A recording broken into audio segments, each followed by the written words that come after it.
Chapter 247. Throughout the night, the news that General Su Qin of Muyu City had been assassinated and narrowly escaped death spread everywhere in Lanyan City. Everyone was talking about it, and some eyes fell on Xiang Yu, the commander of the military police battalion. It was well known that he was the one with the most motive to kill, but Xiang Yu had enough witnesses. More than a dozen personal guards of the military police battalion could prove that Xiang Yu did not step out of the military tent for the whole night. Even a native dog they kept could prove it. In the morning, the holy temple was peaceful. After a night of treatment, Lin Muyu's internal injuries had mostly healed. At this time, she stepped out of the room in the armor of a holy temple deacon, and entered the holy temple's dining hall. Even the cook seemed to be respectful and asked, "Deacon Lin, would you like more vegetables or more meat?" Lin Muyu smiled faintly, "Sorry to trouble you as usual." "Yes." A bowl of vegetable soup and 2 steamed buns.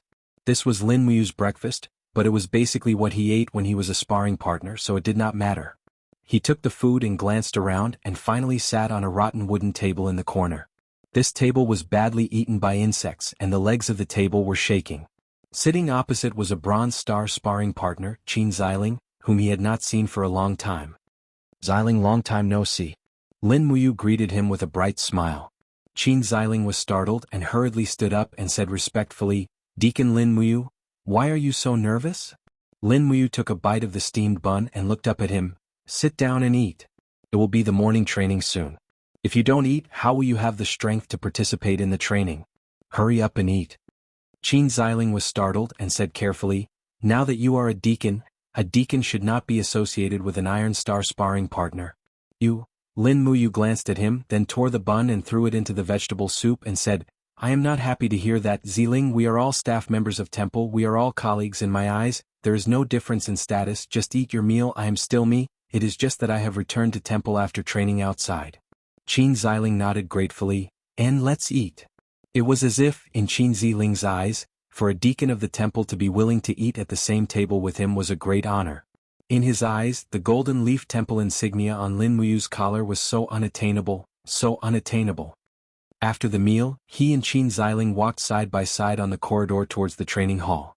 Just at this time, Guyang walked over from afar and said, Are you used to living in the temple again?" Lin Muyu cupped her fists and bowed, "Good morning, Deacon Guyang." Okay."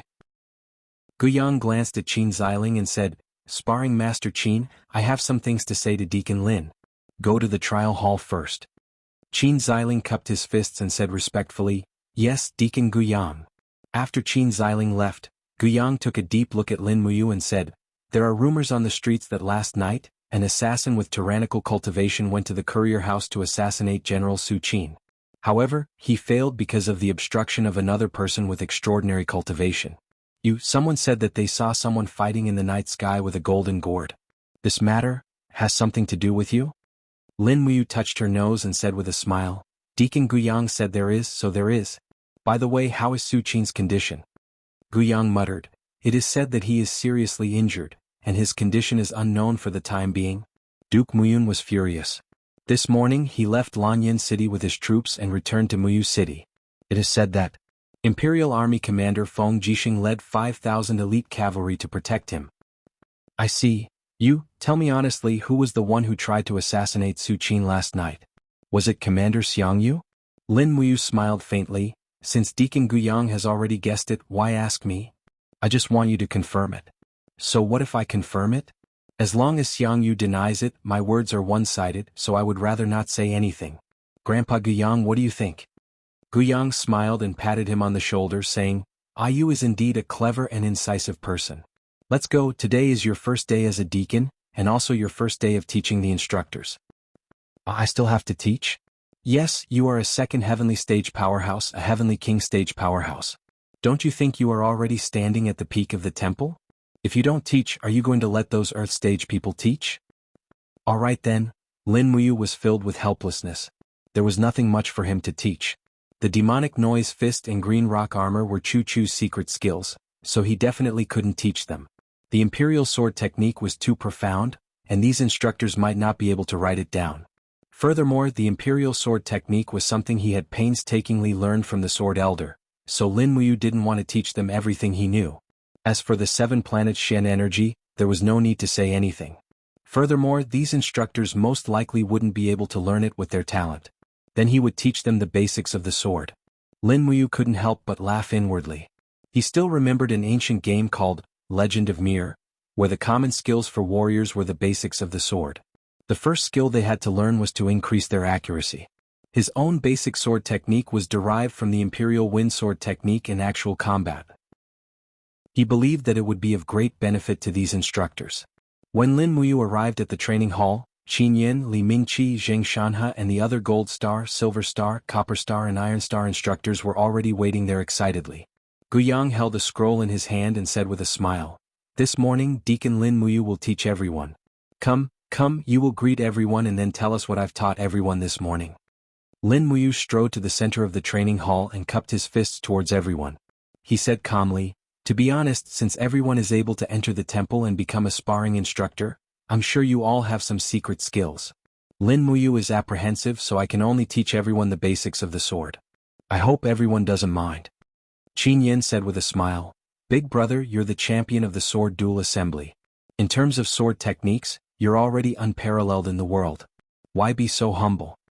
Lin Muyu couldn't help but blush. Qin Yan's words really made him unable to accept it. Especially after the battle between Dao Jiang and the mysterious assassin, Lin Muyu no longer had any confidence in his sword techniques.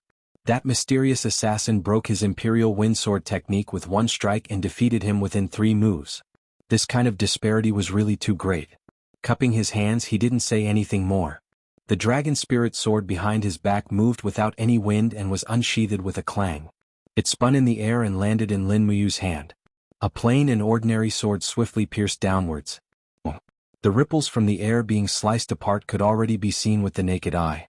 Although this sword was plain and ordinary, it had an awe-inspiring aura, giving everyone a feeling that it was hard to parry. Although the sword technique was simple, the sword intent was not. Gold Star instructor Zheng Shanhe was slightly startled and said, "Deacon Lin's sword technique may be simple and honest, but the sword momentum is heavy and vigorous." "It's not simple at all." Lin Muyu smiled slightly.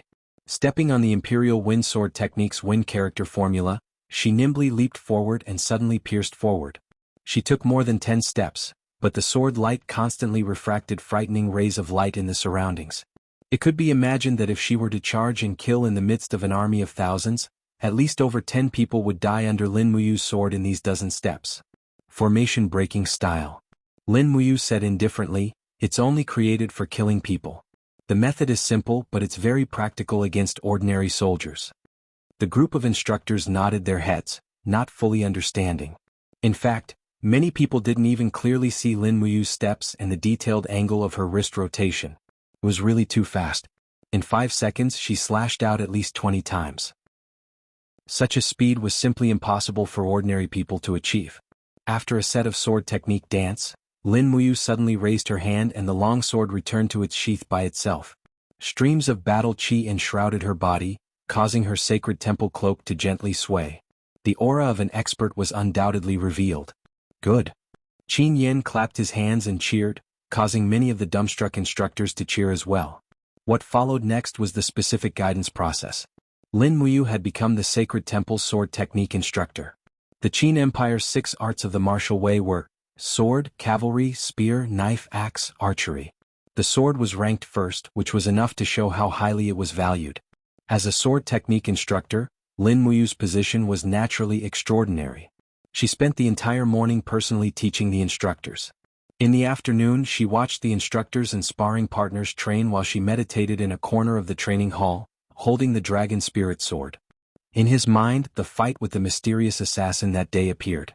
The most important reason why he was utterly defeated was because he didn't understand the opponent's sword technique. Furthermore, the mysterious assassin's blade seemed to have a powerful suction force. It was precisely this suction force that caused him to lose so quickly. However, he couldn't understand it no matter how he thought about it. Where did this suction force come from? Buzz. With a light flip of his palm, the dragon spirit sword slowly began to spin rapidly in the air. This was the effect of the spiral force. Lin Muyu's heart suddenly lit up. That's right, the spiral force could cause the dragon spirit sword to spin, but if this spiral force no longer appeared as a spiral force, then wouldn't it be possible to use the spiral force to suck the opponent's weapon? It was easy to say but very difficult to do. For the entire afternoon, Lin Muyu tried time and time again to use the collision of Do Chi to form a spiral force. However, it didn't seem to be very ideal. Until after dinner, when he tried to condense 3 spiral forces to break through, the tip of the blade suddenly produced an extremely powerful suction force, actually causing the air to emit a sharp whistling sound. Filled with excitement, he couldn't wait to find his training target, Qin Xiling.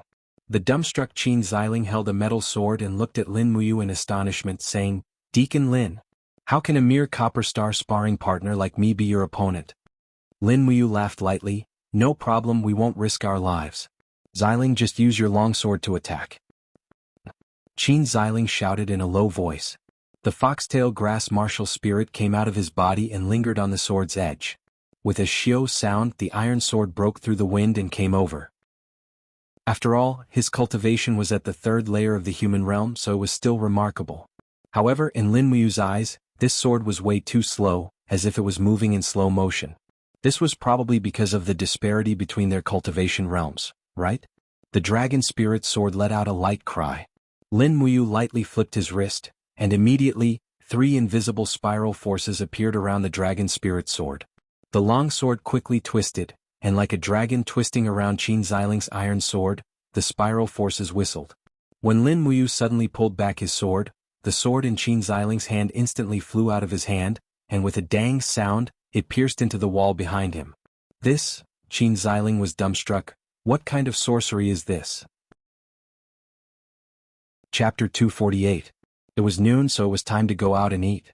I want to see who can win over our Spirit Medicine Division's #1 beauty. Lin Muyu respectfully bowed and turned to leave. Chu Yao held onto Lin Muyu's arm, and a burst of bell-like laughter made Luo Bin feel both love and hate.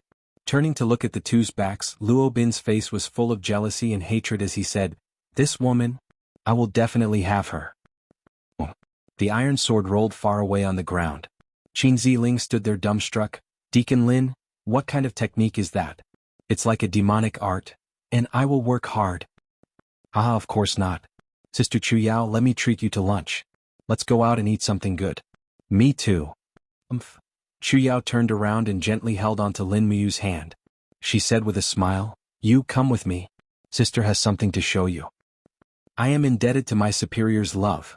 He followed Chu Yao out of the refining room and followed the green corridor of the Spirit Medicine Division to the greenhouse.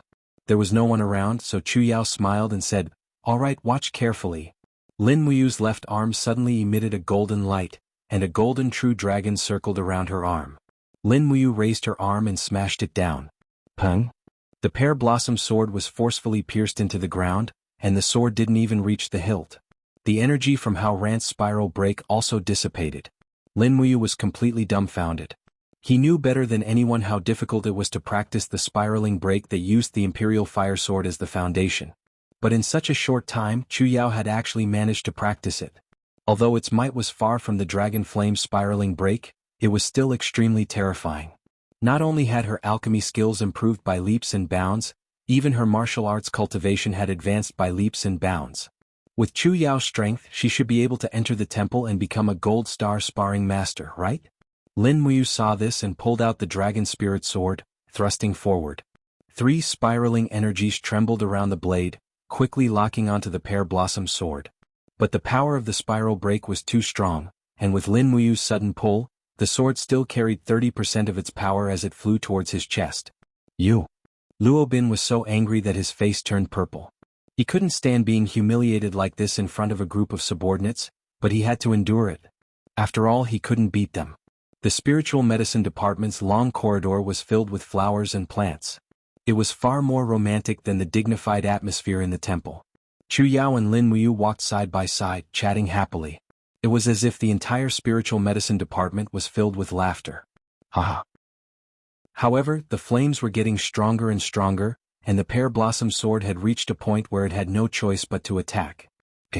Although Qin Xiling's strength was shallow, he was well versed in martial arts. He had seen techniques that could seize an opponent's weapon, but he had never seen a technique that could seize an opponent's weapon so invisibly. It was as if an invisible hand had forcefully snatched the iron sword from his hand. Lin Muyu smiled confidently. "This is the greenhouse, and it's not good for an attendant of the spiritual medicine department like you to destroy the greenhouse. Aim this attack at me. It's fine, just come at me."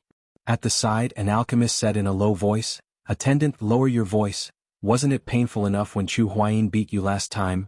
You." This time, Qin Xiling didn't stab straight ahead. Instead, he slashed down from above. Luo Bin smiled. "Since you and Lin Muyu aren't lovers, why won't you accept me?" Luo Bin snorted coldly. I won't go." Chu Yao stuck out her tongue and said with a red face, "It's just 3 stone walls." Luo Bin looked at the two of them strangely and said, "Chu Yao, as one of the spiritual medicine department's attendants, you don't know when to stop. Lin Muyu is regarded as the emperor's godson and has close relations with Her Highness Qin Yin. Furthermore, he has a good relationship with Princess Shi. Everyone in Lanyan City is saying that the person Lin Muyu will marry in the future will definitely be Princess Shi, but you are still with him. Are you willing to be the third person?" As for the name of this technique, Lin Muyu had already thought of it. She would call it the sword absorption technique. It was very fitting. In the medicine refining room, a group of level 1, 2, and 3 alchemists were refining medicine essence. All of them were sweating profusely. "Didn't I come back alive?" Lin Muyu smiled brightly. "Congratulations, Sister Chu Yao. You've been promoted to an attendant of the spiritual medicine department." "Yes, yes." Lin Muyu smiled and said, "This is a kind of suction force produced by a spiral of energy. If your cultivation rises to this level in the future, I believe you will be able to comprehend it." "All right, Xiling, rest early. It's getting late." Chu Yao pouted and said, "Didn't you also become an attendant of the temple?" When Lin Muyu came within 3 meters of her, Chu Yao, who was concentrating on refining medicine essence, finally discovered his presence. When she turned around and saw Lin Muyu's handsome figure, Chu Yao couldn't help but be stunned. Her pair of beautiful eyes were covered with a layer of mist. In the blink of an eye, she was about to cry. She opened her arms and rushed forward to hug Lin Muyu. Saying this, Chu Yao raised her hand and pulled out the pear blossom sword from her waist. Her beautiful eyes revealed a serious expression. She suddenly opened her hands and the pear blossom sword floated in the air. True Qi transformed into flames that enshrouded her palms. She guided the long sword and in the blink of an eye, a spiral of energy was produced, causing the pear blossom sword to rapidly spin horizontally. "No, how could that be?" Lin Muyu patted her back and said with a smile, "Sister Chu Yao, you are one of the spiritual medicine division's attendants. You can't do this, they will laugh at us." "Of course not. Everyone in the capital knows that you are the champion of the sword dueling conference. Don't be so humble." "Oh, did Brother Chu Huayin say that?" "That's because he is too humble." Chu Yao opened her hands and energy instantly exploded out. The pear blossom sword spun at high speed towards Lin Muyu.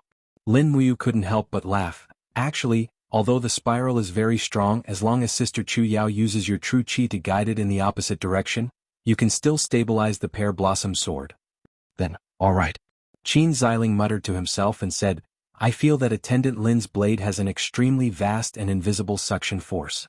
It makes it impossible for me to hold my own sword. It's really strange." Lin Muyu pulled out the pear blossom sword from the ground and handed it to Chu Yao. She said with a smile, "It seems that you must have destroyed a lot of things while practicing the spiral." In the distance, Chu Yao's graceful figure was in a corner of the refinement room. She was opening her hands and her fingers were like butterflies flying as she refined the medicinal essence of a grade 7 medicinal herb. As expected, that God of Medicine canon was indeed a wondrous book.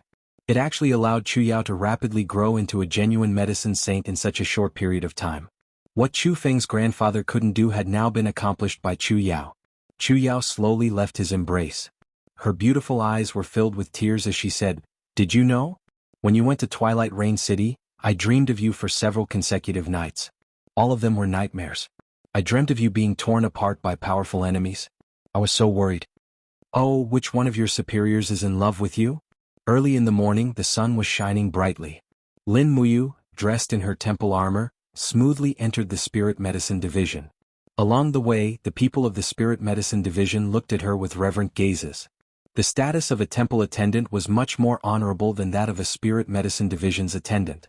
Although the Empire attached great importance to the Spirit Medicine Division, it was clearly not as important as the temple.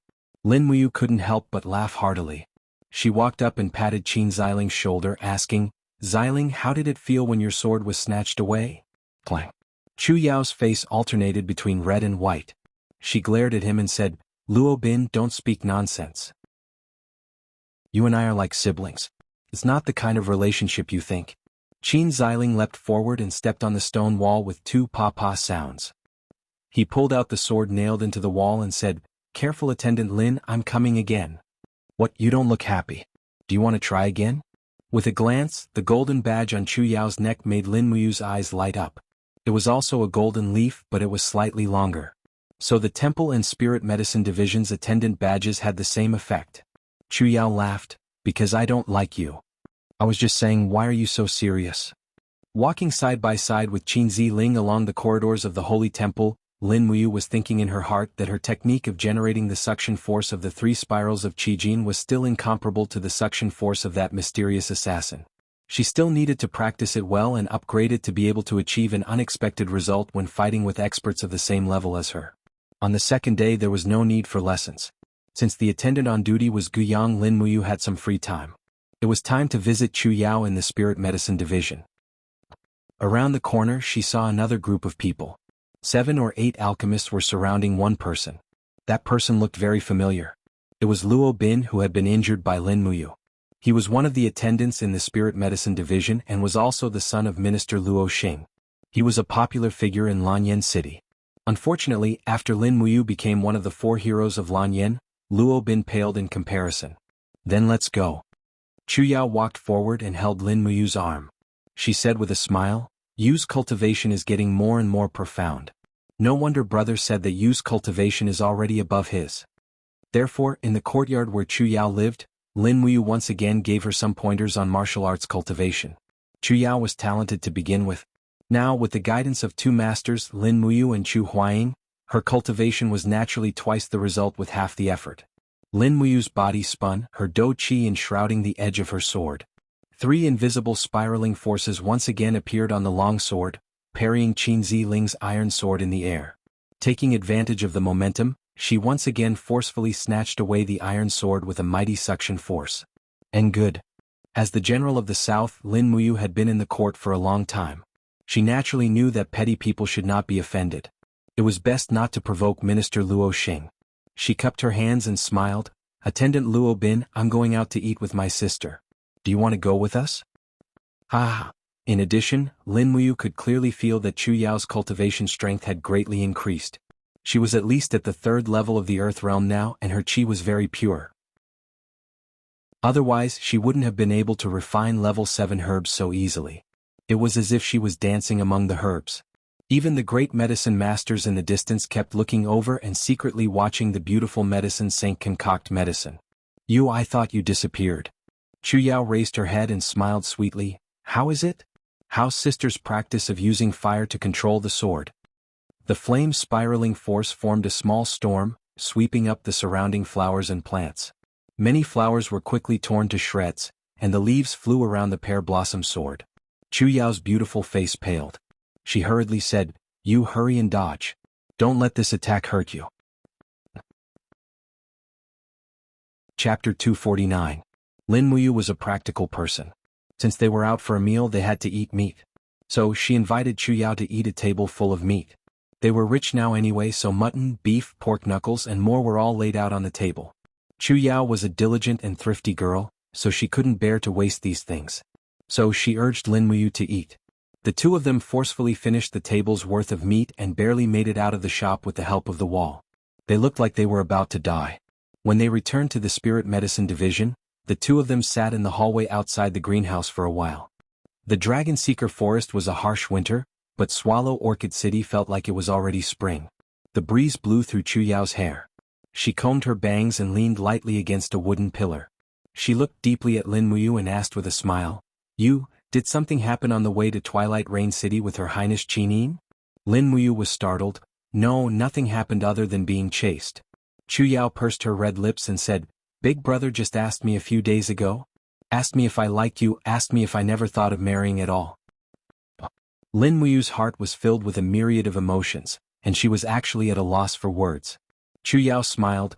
Grandfather spent his entire life studying alchemy, but in the end he was only a grandmaster alchemist. I, on the other hand, am already a saint alchemist. And then? Lin Muyu asked. Chu Yao looked deeply at him and said, "You and I fled from Kathaya City to Lanyan City. We experienced so much on the way and I thought that I was deeply in love with you. But after thinking about it for a long time, I realized that perhaps we really are like siblings. Love is too much of a luxury for me and I should focus on refining pills. But you, if you truly love Her Highness Chineen, then you should treat her seriously. Lin Muyu lightly leaned against the railing and dejectedly said, love is too extravagant for all of us. If elder sister only wants to focus on refining medicine, then I should only want to focus on cultivation. I'll wait until I'm strong enough and have self-respect before talking about love. Chu Yao giggled.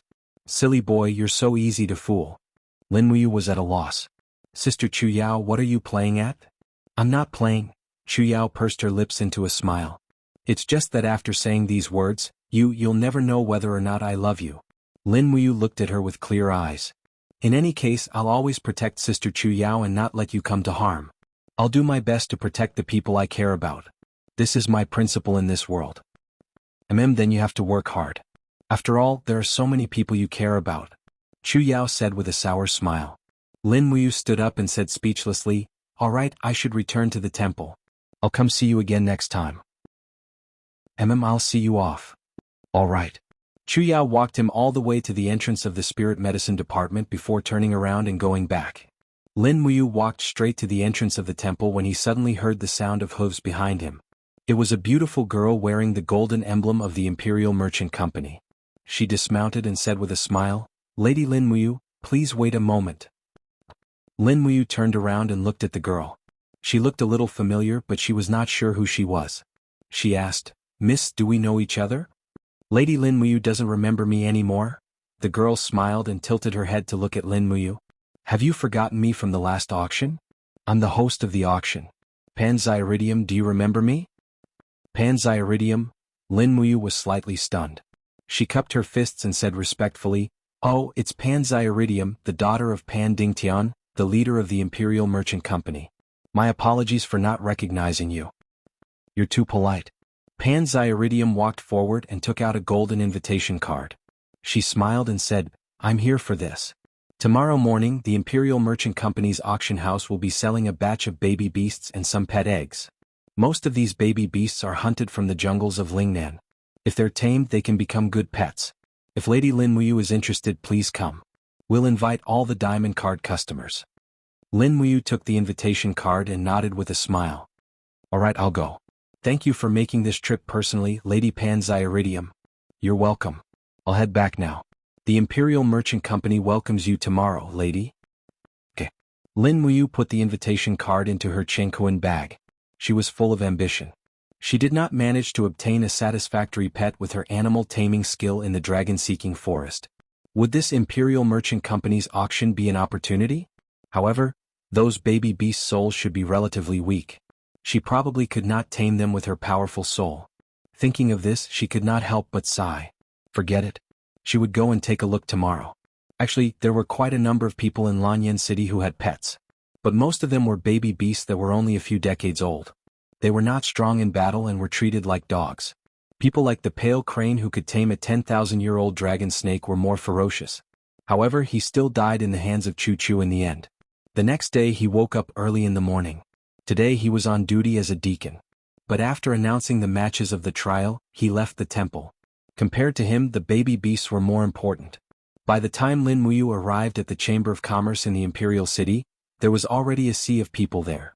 Countless young masters dressed in luxurious clothing had gathered together. To them, the existence of the cubs was like crickets, a form of entertainment. Of course, it was very different for Lin Muyu.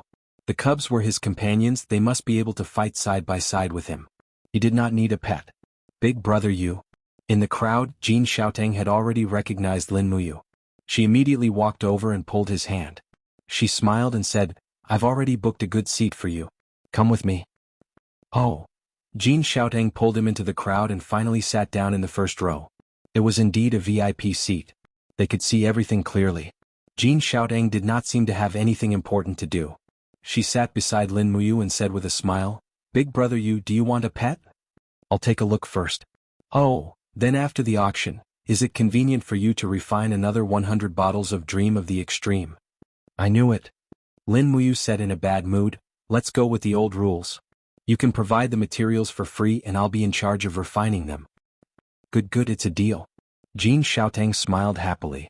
Perhaps in her eyes, Lin Muyu was no different from a god of wealth. Soon the auction began. Panzyridium, dressed in a purple robe, walked onto the stage and said with a smile, "Welcome to the Imperial Chamber of Commerce's auction. Next up is the auction of the cubs. First, the first cub, a 3-month-old silver-furred wolf." She carefully took a wolf cub from a servant's hands and gently stroked its head, saying, "Fast wolves are nimble and can help their master hunt after they mature. They can also guard the house. Moreover, this wolf's mother is a 3,200-year-old silver-furred wolf, so it will definitely grow up to be quite strong. Customers who want it can start bidding now. The starting price is 500 Jinyin coins." Everyone on the stage started bidding, but Lin Muyu was not interested at all.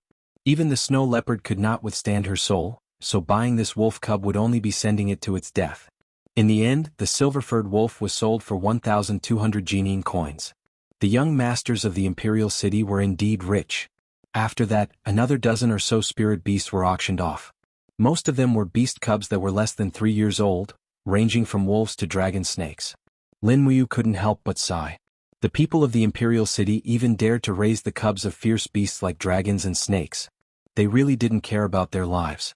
It was a pity that these people didn't know how to tame beasts. At most they could raise these spirit beasts like raising dogs, but they couldn't bring out the true power of the spirit beasts. In the blink of an eye, 2 hours had passed and the spirit beast cubs were all sold out. Panzyridium swayed her hips as she walked onto the stage and continued to smile. "Next, this little girl will introduce the eggs of our Ling Nan spirit beasts. Here, the first one is an earth lizard egg." She pointed at a giant egg on the stage and said, "The egg is a pinkish white, which means it's about to hatch. As long as the temperature is high enough, a fierce and cute earth lizard will hatch. Customers who want it, please start bidding. The starting price is 200 Jinyin coins." It was obvious that eggs were not as expensive as beast cubs. Lin Muyu continued to wait patiently as she used the spirit pulse technique to feel the strength of the spirit beasts inside the eggs. However, she found that each one was weaker than the last and couldn't be used at all. After selling a dozen or so spirit beast eggs, Panzyridium finally smiled and said, "Now it's time for our finale. Men, bring out the sacred object." A brawny man walked up with a black spirit beast egg that was about 1/2 meter in diameter in his arms. He placed the egg on the table and announced with a smile, "This is a spirit beast egg that we found in the volcanic mountain range of Lingkong province in the southern ridge. It's not cooked even after being roasted at high temperature. There are dragon patterns on the shell, so our appraiser has concluded that this is a spirit beast egg of the dragon family. At the very least, it's an infant of the umbrella dragon level, and it has a high chance of hatching it. This is a once-in-a-blue-moon opportunity. Customers who want it, please bid. The starting price is 10,000 Jinyin coins." The crowd immediately burst into an uproar. A man dressed in luxurious clothes immediately said with a smile, "Miss Panzyridium, even a burnt egg like this costs 10,000 Jinyin coins. Does the Imperial Capital Chamber of Commerce have nothing better to offer?" Panzyridium blushed but did not respond. However, Lin Muyu frowned. Under the spirit pulse technique, she could actually sense an extremely strong soul fluctuation coming from the eggshell. The strength of the soul was extremely strong. The voice of the 7 luminaries demon emperor came from Ehai, "Lin Ruoji, this is a Spinosaurus that's about to hatch. Buy it. With your psychic ability, you'll definitely be able to hatch it." "Is that so?" Lin Muyu did not care about being called Lin Ruoji anymore. She raised her hand and calmly said, 20,000 Jinyin coins. Chapter 250. Who's that? Is he stupid because he's too rich? Yeah, how dare he buy such a charred lump of metal? Is he crazy? He must be dreaming that he can hatch a divine dragon. Haha, idiot. Amidst the booing, Lin Muyu reiterated, 20,000 Jinyin coins. I want this egg. No one else bid. Panzyridium blinked and said with a smile, Congratulations, Master Lin Muyu, this dragon spiritual beast egg belongs to you now. I hope you hatch your baby dragon soon so that everyone in Lanyan City will be amazed. Thank you. Lin Muyu stood up and went backstage to complete the transaction. Although Jin Xiaotang was confused, she still followed behind Lin Muyu. She couldn't help but ask, Brother Ayu, logically speaking, a bloodthirsty tiger or a dragon snake cub would be far more useful than this dragon egg. Dragons have been extinct on the continent for many years, and the only ones that are still alive are some pseudo-dragons such as umbrella dragons and earth dragons. It's also very difficult for them to hatch and survive. I'm afraid your 20,000 Jinyin coins is already a loss. Lin Muyu could not help but laugh. Don't worry, I won't make a loss. The two of them went backstage. Pan Iridium was already waiting. After handing over 20 diamond coins to Lin Muyu, he handed the heavy dragon egg to Lin Muyu. No one knew how long this black dragon egg had been burned by the volcano. It was completely black. Jin Xiaotang could not help but worry. She smiled and said, "This dragon egg? Could it be cooked?" Lin Muyu also smiled. "No. If it's a real dragon, it's not afraid of fire. If it's not a real dragon, I can only treat it as a midnight snack." Jin Xiaotang burst into laughter. 20,000 Jinin coins for a midnight snack. Big brother Yu is indeed different. Let's go and get the raw materials for Dream of the Zenith. Yes. Just as the two of them came outside, two people came towards them. One was Yuan Lian, who was carrying a bloodthirsty tiger cub, and the other was Ling Feng, who was carrying an umbrella dragon cub. Both of them looked at the dragon egg in Lin Muyu's arms. Oh, Lin Muyu has a good eye. She actually chose this dragon egg that has been roasted for many years out of so many spiritual beasts. Ah, how interesting. Don't let a pheasant hatch out. Yuan Lian laughed heartily as he spoke. Lin Muyu raised her eyebrows and said, "Even if it hatches a pheasant, it can still kill that bloodthirsty tiger of yours." Bullshit. Yuan Lian sneered, "You think you can kill the bloodthirsty tiger with that egg? Lin Muyu, do you have the guts to bet with me?" "Oh, what bet?" 1 month from now, use the thing hatched from your egg to fight my bloodthirsty tiger. The wager is 10,000 Jinin coins. What do you think? That's too little. How about 50,000 Jinin coins? Alright, I'll bet with you. Miss Xiaotang will be the witness. Yuan Lian laughed confidently. Jin Xiaotang nodded. Alright, 1 month from now, Xiaotang will wait for the two of you to have a pet fight at this place. Alright. Yuan Lian looked at Lin Muyu with a trace of jealousy. He smiled and said, "Godson, you're going to lose for sure this time. Prepare 50,000 Jinin coins. Hehe, if you really don't have any money, go ask your godfather for more." However, Lin Muyu laughed heartily. There was undisguised disdain in her eyes as she turned around and followed Jin Xiaotang to the medicine store. She never looked back at Yuan Lian again. Yuan Lian's face was ashen. He lowered his voice and said, "Bullshit, godson of the emperor. He's just a dog raised by the emperor. How dare he be so arrogant?" Tui. Ling Feng was dumbfounded. "Brother Yuan, you've been the one scolding him all this time. Lin Muyu hasn't even replied to you, but you actually said that he's arrogant. I admire you for noticing that. You have good eyes." By the time they returned to the holy temple, it was already close to dusk. They asked the servants to send dinner to their rooms. Then they nervously placed the black lump on the table. Their fingers tapped on it a few times, but there was no response. They couldn't help but worry that their money had been wasted. They took out a clean towel and carefully wrapped the dragon egg. Then they placed it by the fireplace and relied on the warmth of the fireplace to keep it warm. At this moment, the 7 luminaries Demon Emperor and Yi suddenly laughed loudly. "Idiot, do you think you can hatch the dragon egg like this? What else do you want?" Lin Muyu asked in return. The 7 luminaries Demon Emperor said, "Dragons are spiritual creatures condensed from the essence of heaven and earth. They are said to be the closest existence to God. Every true dragon can withstand the heat of fire. How can you hatch the dragon egg with that little heat?" Lin Muyu's heart skipped a beat. "You're saying, the dragon in this dragon egg is a true dragon? Haha, idiot Lin Ruoji, can't you feel the power of the true dragon? That's right, you're just a mortal, unlike me who has a godhood. Heh, it's normal that you can't feel the dragon's aura. Don't call me Lin Ruoji." Lin Muyu roared in her heart. She moved the dragon egg closer to the fireplace. It was getting hot. "That's more like it." The 7 luminaries Demon Emperor said, "In another 2 or 3 days, it should hatch a young dragon. However, young dragons have a good appetite. Have you prepared food?" "Prepared what?" "Chicken, but it can't be a weak chicken. That will affect the development of the young dragon." "Ah, F***ck. Lin Muyu cursed in her heart. She gave the servant some Jinin coins and asked him to buy some wild pheasants the next morning. Wild pheasants were birds that lived in the forest, so they couldn't be considered weak, right? In less than an hour, she had refined 124 bottles of Dream of the Extreme Peaks. That was good. She would give 100 bottles to Jin Xiaotang to auction and give the rest to Luo Yu to distribute to the soldiers with better potential in the Longdan army camp. This would greatly increase the combat power of the Longdan army camp. The stronger the combat power of the Longdan army camp, the stronger Lin Muyu's backing would be. The next day Lin Muyu gave the dream of the extreme peaks to Jin Xiaotang. The rest was sent to the contact person of the Longdan army camp in Lanyan City to deliver to Dragon Rocky Mountain. After settling these matters, Lin Muyu began to cultivate the dragon forging bone remnant scroll. While cultivating, she did not forget to communicate with the dragon egg using the spiritual pulse technique. However, the young dragon in the dragon egg did not seem to respond at all.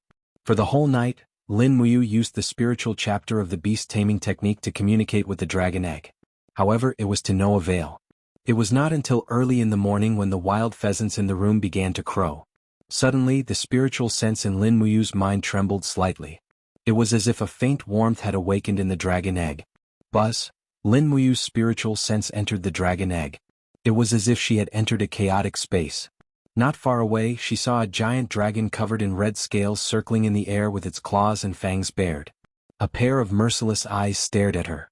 A dragon that could fly in the air? Could the dragon in this dragon egg really be the legendary true dragon? Roar! The giant dragon roared angrily and suddenly rushed down. It opened its mouth and swallowed Lin Muyu's spiritual sense. The spiritual chapter must not conflict with the spiritual sense of a spirit beast. Do not resist it. Lin Muyu's spiritual sense spread out its arms in the chaotic space and allowed the giant dragon to swallow him. He only felt his body suddenly relax as if he had entered another space. Was he swallowed? No, he was not swallowed. He had entered the giant dragon's spiritual sense. Roar! In the chaotic space, the giant dragon danced wildly in the air. Lightning flashed and thunder rumbled. It seemed to be in great pain as it howled miserably. Suddenly, there were signs of a volcano eruption in the air. Countless scorching lava and lava dust fell from the sky and swallowed the giant dragon in the next moment. However, that mournful howl still echoed in the air. Was this the fate of this dragon egg? Lin Muyu opened her hands and the golden gourd martial soul came out of her body. Battle energy swirled around and blew away the lava dust. However, the giant dragon's body kept shrinking in the lava and finally became a young dragon about the size of a puppy. Lin Muyu opened her hands and the golden gourd vine lifted it up. The little dragon whimpered and shook its little head helplessly as it walked towards Lin Muyu. It leaned its head on his arm and fell into a deep sleep. This was a state where the soul of a spiritual beast and a human were completely in sync. Lin Muyu could feel the helplessness and fear in the heart of the little dragon. The little dragon could also feel Lin Muyu's desire to protect it. In an instant, it reached the highest state of the psychic art. After an unknown period of time, a light suddenly flashed. Lin Muyu's spiritual sense was pulled out of the little dragon's spiritual sense and the next moment, it was pulled out of the dragon egg and returned to her body. Ah! Lin Muyu let out a long sigh. This was simply too taxing on her soul force. In just a short period of time, it felt like a few centuries had passed. Her soul force was almost completely sucked dry by the little dragon. She needed a good sleep to recover her soul force. Looking at the dragon egg by the fireplace, Lin Muyu could not help but smile warmly. It was as if he could already see a little life growing rapidly in the dragon egg and would soon break out of the shell. There was a feeling of dizziness in her head. She was too tired. She closed her eyes and quickly fell asleep. After a good night's sleep, when Lin Muyu woke up, sunlight shone in through the gap of the curtains. A warm feeling spread around her body. Lin Muyu did not open her eyes, but she quickly realized that this warmth did not seem to be as simple as sunlight. There seemed to be something licking her palm. She hurriedly opened her eyes and saw a young dragon the length of an arm coiled by the side of the bed. It stuck out its red tongue and licked her palm. This young dragon looked like a pangolin. Its whole body was covered with young and tender scales. However, these scales were like crystals. They were in the shape of diamonds and glowed. Behind the young dragon was the eggshell that had been bitten off more than half. In just one day, this young dragon had actually broken out of the shell. Lin Muyu was overjoyed and quickly sat up. When the little dragon saw that its master had woken up, it happily chirped and waved its front claws. It seemed to be extremely happy. It was so cute that it was almost unbearable. Lin Muyu recognized the form of this dragon. It was one of the top mythical beasts in the game, Conquer Acatosaurus. It was a member of the Holy Dragon clan. A level 1 Acatosaurus looked like this. She did not expect that she would really get a mythical beast in the real world. This time she really picked up a treasure. Chapter 251. Woo woo, Xiaolong curled up in Lin Muyu's arms like a puppy, licking its master's palm with its tender tongue. Even its tail, which was wrapped in red crystal scales, was wagging gently to show its inner joy. Lin Muyu had already established a soul contract with Xiaolong, and the strength of Xiaolong's soul was no less than Lin Muyu's, so they seemed to be very harmonious. Lin Muyu got up happily and took out a wild pheasant from the cage. The dragon spirit sword flashed and beheaded the wild pheasant. She plucked its feathers and removed its dirt, preparing to make Xiaolong its first breakfast. Unexpectedly, when she turned around, she saw Xiaolong pouncing on the cage and biting a wild pheasant to death. It had already swallowed the pheasant in big mouthfuls. *CK, Lin Muyu was a little speechless. Wasn't this way of eating too barbaric? However, after thinking about it carefully, it seemed to be very normal. The dragon clan was originally the king of beasts. At the end of the day, they were still a type of ferocious beast. This was how they ate their food. If Lin Muyu purposely made a plate of large plate chicken for the dragon clan, it would probably destroy the dragon clan's nature. At this moment there was a sudden knock on the door, followed by Lei Hong's voice. Are you awake? Something big has happened. One of the imperial guards, Lord Chu Huayin, is looking for you. Lin Muyu was shocked and hurriedly gestured for Xiaolong to hide. Wu, Xiaolong protested with its mouth wide open as if it was still not full. However, it still hid under the bed with half a chicken in its mouth and ate it heartily under the bed. Opening the door, Lin Muyu said respectfully, Great Deacon, what happened? Why is Brother Chu looking for me so early in the morning? I don't know either. Lei Hong held the Great Deacon's scepter in his hand. Suddenly, his eyes lit up and he smiled. You have a guest here? No. Hey, is that so?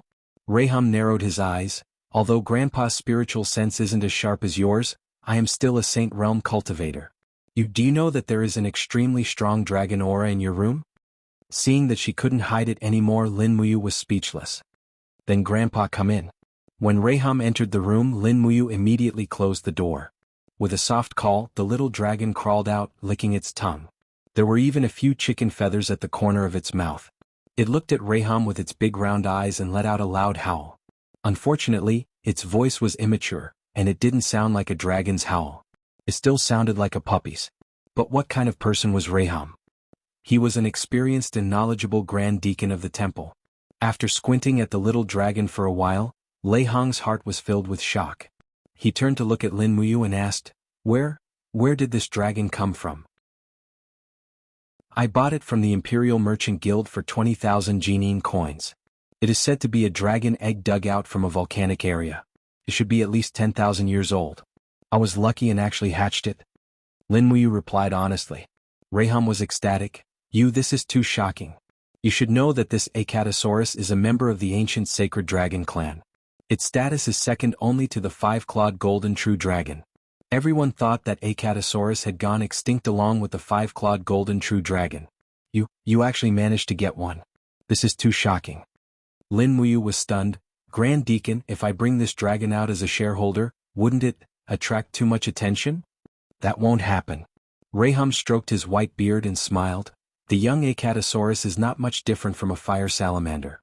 It will only display its true dragon aura when it reaches adulthood. If you really want to bring it out, you can lie and say that it is a fire salamander. I believe that no one will be able to tell the difference. However, it is better not to show it off in front of others. It is a pity. What is a pity? The Acatosaurus is a branch of the ancient sacred dragon. It needs 10,000 years to reach adulthood. It is a pity that you can't wait 10,000 years for it to reach adulthood. I am afraid that by the time your 100 years are over, this Acatosaurus will only be a young dragon. Damn. Lin Muyu sighed and said, Grand Deacon, can I still bring this Acatosaurus out? It is best that you do not. I will help you look after it. You should go and see Chu Huayin. He seems to be in a hurry. Something big must have happened. Thank you, Grand Deacon. Lin Muyu's spiritual sense told the little dragon to stay in the room and not go out. It could eat the wild pheasants as it pleased. The little dragon raised its head and roared in response. Lei Hong sat by the bed and caressed the little dragon's head with a smile. He looked like he couldn't bear to part with it. He muttered, Little guy, if you were born a few thousand years earlier, maybe I could rely on you to revive the holy temple. What a pity, what a pity! In the corridor, Lin Muyu was wearing the holy temple's armor and carrying the dragon spirit sword on her back. It seemed that Chu Huayin couldn't wait any longer. He also appeared in the corridor and rushed over. His face was full of seriousness as he said, Something big has happened. What's wrong, Brother Chu? Lin Muyu's heart trembled. She said, Did something happen to Sister Chu Yao? No, Yao is fine. Something happened to Su Qin. Wasn't General Su Qin escorted back to Muyu City by Brother Feng and the Imperial Guards? How could something happen? What the hell happened? He was assassinated. Chu Huayan's expression darkened. He said, it happened late last night. The Empire's great General Su Qin is dead. Lin Muyu was shocked. How? How is this possible? Who could kill Su Qin in the midst of thousands of soldiers? Chu Huaimian said, when Feng Jixing and his 5,000 Imperial cavalrymen were halfway to the ancient path in the clouds, the 10,000 Steel Blade army arrived to receive Su Qin. Therefore Duke Yun ordered Feng Jixing to lead the army back to Lanyan City. However, the next day, when General Su Qin and his 500 Imperial cavalrymen entered the dragon-seeking forest to hunt, they were ambushed by a group of people from the House of Chivalry. They sent out more than 2,000 rangers, and among them, there was no lack of outstanding cultivators. When Duke Yun arrived with his troops, General Su Qin and his 500 Imperial cavalrymen had already... Impossible. Impossible? Lin Muyu shook her head and said, I've seen the power of the Steel Blade army. There's no way that 2,000 rangers could kill 500 cavalry guards. This is absolutely impossible. That's the problem. Chu Huayin lowered his voice and said, His Majesty and Her Highness Qin Yin both suspect that this wasn't done by the chivalrous house. Instead, someone used the chivalrous house's name to kill Su Qin. Xiangyu? Lin Muyu's eyes widened. Chu Huayin didn't reply. He said lightly, Let's go. Follow me to the palace. His Majesty is summoning you. A servant from the temple had already brought Lin Muyu's warhorse over. He said respectfully, Deacon, here's your horse. Lin Muyu nodded and said, Thank you. She leapt onto her horse and charged towards the Zetian Palace with Chu Huayin in tow. Things had really gotten out of hand this time. Lin Muyu had initially thought that she would be able to save Su Qin's life during the battle at the post house. However, she had never expected that she would still be one step behind. Su Qin had actually been killed even under the protection of 500 cavalrymen. The atmosphere in Zetian Palace was cold and quiet. The two of them galloped to the outside of the palace before dismounting. A eunuch announced loudly, General of the South, Lin Muyu, and Deputy General Chu Huayin request an audience. Inside the palace, Qin Jin was sitting on the throne. Qin Yin, who was dressed in a princess cloak, stood beside her father. Chu Chu, Feng Jixing, and Qin Yan were also present. They were basically all Qin Jin's trusted aides in Zetian Palace. Even all the courtiers had been dismissed. This showed how secretive this audience was. Lin Muyu and Chu Huayin walked side by side to the emperor. She cupped her fists and greeted, Father? Qin Jin nodded and asked, Ayu, 3 days ago, a fierce battle took place in the Lanyan city's post house late at night. One person tried to assassinate Su Qin, and the other person saved Su Qin. The one who saved Su Qin was you. Lin Muyu was stunned. Qin Jin said in a low voice, You answered truthfully. Lin Muyu had no choice but to nod. Was me. Qin Jin was stunned. He continued to ask, Then who was the one who assassinated Su Qin? The commander of the military police battalion, Xiang Yu. Are you sure? Yes. Lin Muyu said calmly, I've fought Xiang Yu before.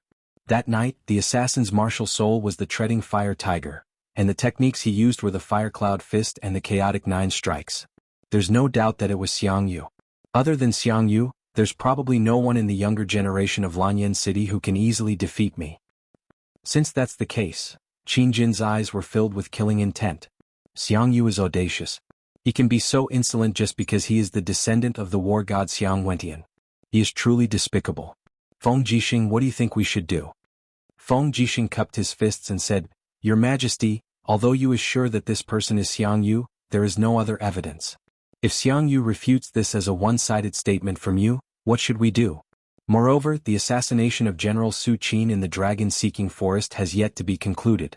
Those people from the House of Chivalry have already disappeared without a trace in the dragon-seeking forest. If we hold Xiang Yu accountable now, it will be unjustifiable. Qin Jin suddenly slammed his dragon throne and said angrily, Are we powerless to stop Xiang Yu from killing my general? Feng Jixing hurriedly knelt on one knee and said, That's not what I meant. Get up. It's fine now. Qin Jin rubbed the space between his brows. He seemed to have aged a few more years and said, Su Qin is Xiao Yin's uncle and Empress Su Yun's elder brother. Su Qin's murder has shaken the world. We have no choice but to take action. Chu Chu, you are the princess's grand tutor. What do you think we should do about this? Chu Chu cupped his fists at the side and said, investigate all of Xiang Yu's movements these 3 days in detail. Also, send someone to console Duke Yun. Duke Yun has lost his son in his old age. This is a great pain in the world. Qin Jin nodded and said, Feng Jixing, we grant you special privileges and bestow upon you the monarch's golden order. You have full authority to investigate Xiang Yu. Qin Yin, bring generous gifts and our imperial edict to Muyu City. Console Duke Yun and confer Su Qin the posthumous title of Jingyuan Marquis. Yunzhong province's taxes will also be pardoned for a year. Feng Jixing and Qin Yin cupped their fists at the same time and said, Yes, your majesty. Lin Muyu was startled. She asked, Royal father, what about me? Qin Jin looked at him and said, General Su Qin was assassinated. Originally, your little sister Xiao Yin and I should have gone to attend the funeral. However, Royal father is already old and his health is not good. He can't stand the rush along the way. Feng Jixing and Qin Yin already have their own missions, so Xiao Yin can't go attend the funeral. It's too unsafe. You accompany Xiao Yin well these few days. Whatever she wants to do, just allow her. We are tired. All of you can withdraw. Yes. Chapter 252. With the help of 2 palace maids, Qin Jin slowly walked down the steps while coughing violently. No one would associate this old man with the wise and mighty radiant king of the past. Su Qin's death meant that there might be a huge change in Muyu City. Qin Yin might lose one of her supporters in the future. This was probably what Qin Jin was most worried about. Xiao Yin, are you all right? Lin Muyu walked up the steps and looked at Qin Yin. Qin Yin's beautiful eyes were slightly red. She bit her red lips and said, Big brother Yu, how could uncle die? How could uncle die? He was the empire's great general. Lin Muyu was a bit silent and said, People will die eventually. He just offended someone he shouldn't have. Xiang Yu? A trace of killing intent flashed in Qin Yin's eyes. If uncle was really killed by Xiang Yu, I want him to die a horrible death. Lin Muyu nodded, her gaze firm. I will. On the side, Chu Chu said, You, Her Highness is in a bad mood. Keep her company for the next 2 days. This old man will stay in Zetian Palace to protect his majesty. You can go out with Xiao Yin and relax. And I know Chu, then this old man will go. I won't disturb the 2 of you. Chu Chu's words made Qin Yin blush. She looked up at Lin Muyu and bit her red lips. She thought of Su Qin's tragic death and said, Big brother Yu, let's go to the imperial hunting grounds to relax? Okay. When are we going? We'll leave in the afternoon. Okay, let me get ready. Okay, then I'll wait for you in Zetian Palace at noon. Also, send someone to bring Xiaoxi over. We'll go together. Lin Muyu turned around and saw Chu Huayin cupping his fists. General Chu Huayin will obey General Lin's orders. Although Chu Huayin was the commander of the Dragon Guards, he was only a 5th-ranked deputy general. He was 1 rank lower than Lin Muyu, so he spoke very respectfully. Lin Muyu didn't say much. She said, Big brother Chu, Her Highness Yin is going to hunt. We must ensure her safety. How many people can you mobilize on your side? About 2,000 royal guards. All right, bring them all. Yes. Lin Muyu pondered for a moment and went outside the door. She found an eagle guard and ordered, Go to the eagle nest camp immediately and order Wei Chou to lead 50 eagle guards to Zetian Palace and await further orders. Bring enough white drill arrows. Yes, my lady. After everything was settled, Lin Muyu thought for a moment and turned around to return to the Holy Palace. Since she was going to hunt, she would bring Acatosaurus along. The cuteness of the little dragon might make Qin Yin feel better. More importantly, Acatosaurus needed to grow. According to the 4th chapter of the Psychic 8 volumes, breeding, as long as the pet was strong enough, it should be able to speed up its growth by devouring other spiritual beasts. This was a good opportunity. He didn't want to wait until he was old and Acatosaurus was still a young dragon, useless except for acting cute. After returning to the Holy Palace, he reported the situation to Reihong. Then he wrapped the little dragon's body in a black cloth and tied it to the horse's back. He ordered it not to move. Fortunately, although Acatosaurus was mischievous, it was very obedient. It laid in the cloth bag and soon, it started snoring softly. It had actually fallen asleep. When he returned to the Holy Palace, Tang Xiaoxi had already arrived. After having a quick meal, they set off for the royal hunting ground. The royal hunting ground was located in the dragon-seeking forest. Most of the spiritual beasts in the hunting ground did not exceed 3,000 years of lifespan. The hunting ground was surrounded by soldiers armed with bows and arrows. As long as the spiritual beasts in the hunting ground tried to escape, these soldiers would use torches and bows to threaten them. When there were so many people, even the strongest spiritual beasts would be frightened and retreat, let alone a spiritual beast that was only a few thousand years old. More than 2,000 people left the city in a grandiose manner. Qin Yin and Tang Xiaoxi were both sitting in the carriage. Lin Muyu held onto the hilt of her sword and rode her horse to guard one side. Chu Huayin guarded the other side. Wei Chou, Xiahou Sang and the others followed closely behind them. In particular, the group of archers that Wei Chou brought with him were all filled with arrows. The arrowheads glowed with a white luster, which was the special characteristic of the white diamond arrows. The reason why Lin Muyu dared to escort Qin Yin with such a small number of troops was mainly because of the white diamond arrows. The sharpness of the white diamond arrows, Wei Chou's unfailing accuracy, and Lin Muyu and Chu Huayin's strength were enough to kill them even if Zheng Yifan personally led the Divine Might Battalion to fight them. The white diamond arrows could pierce through battle armor, and they were destined to be the nemesis of Saint Realm experts. They arrived at the Imperial hunting ground at dusk. The journey was very smooth and they didn't make any mistakes. That night, they arranged for Qin Yin and Tang Xiaoxi to stay in the hunting ground's temporary imperial residence. In fact, it was called a temporary imperial residence, but it was just a small castle. The 2,000 imperial guards set up camp around the temporary imperial residence. There were originally 300 soldiers guarding the temporary imperial residence, but now there were nearly 2,400 soldiers guarding the place. It was much safer. When Lin Muyu escorted Qin Yin and Tang Xiaoxi into the temporary imperial residence, the supervisor of the temporary imperial residence came forward and knelt on the ground. This lowly official, Zhou Tong, pays his respects to Your Highness Yin and General Lin and General Chu. Qin Yin waved her hand. There's no need to be so polite. Rise. Zhou Tong hurriedly stood up and smiled. I'm glad to hear that Your Highness has arrived at the hunting ground. This lowly official has already ordered the servants to prepare a delicious and exquisite dinner. Your Highness can eat after a short rest. Qin Yin probably didn't have much of an appetite either. She tugged on Tang Xiaoxi's hand and said, Lord Zhou Tong, just arrange a room for me and Xiaoxi tonight.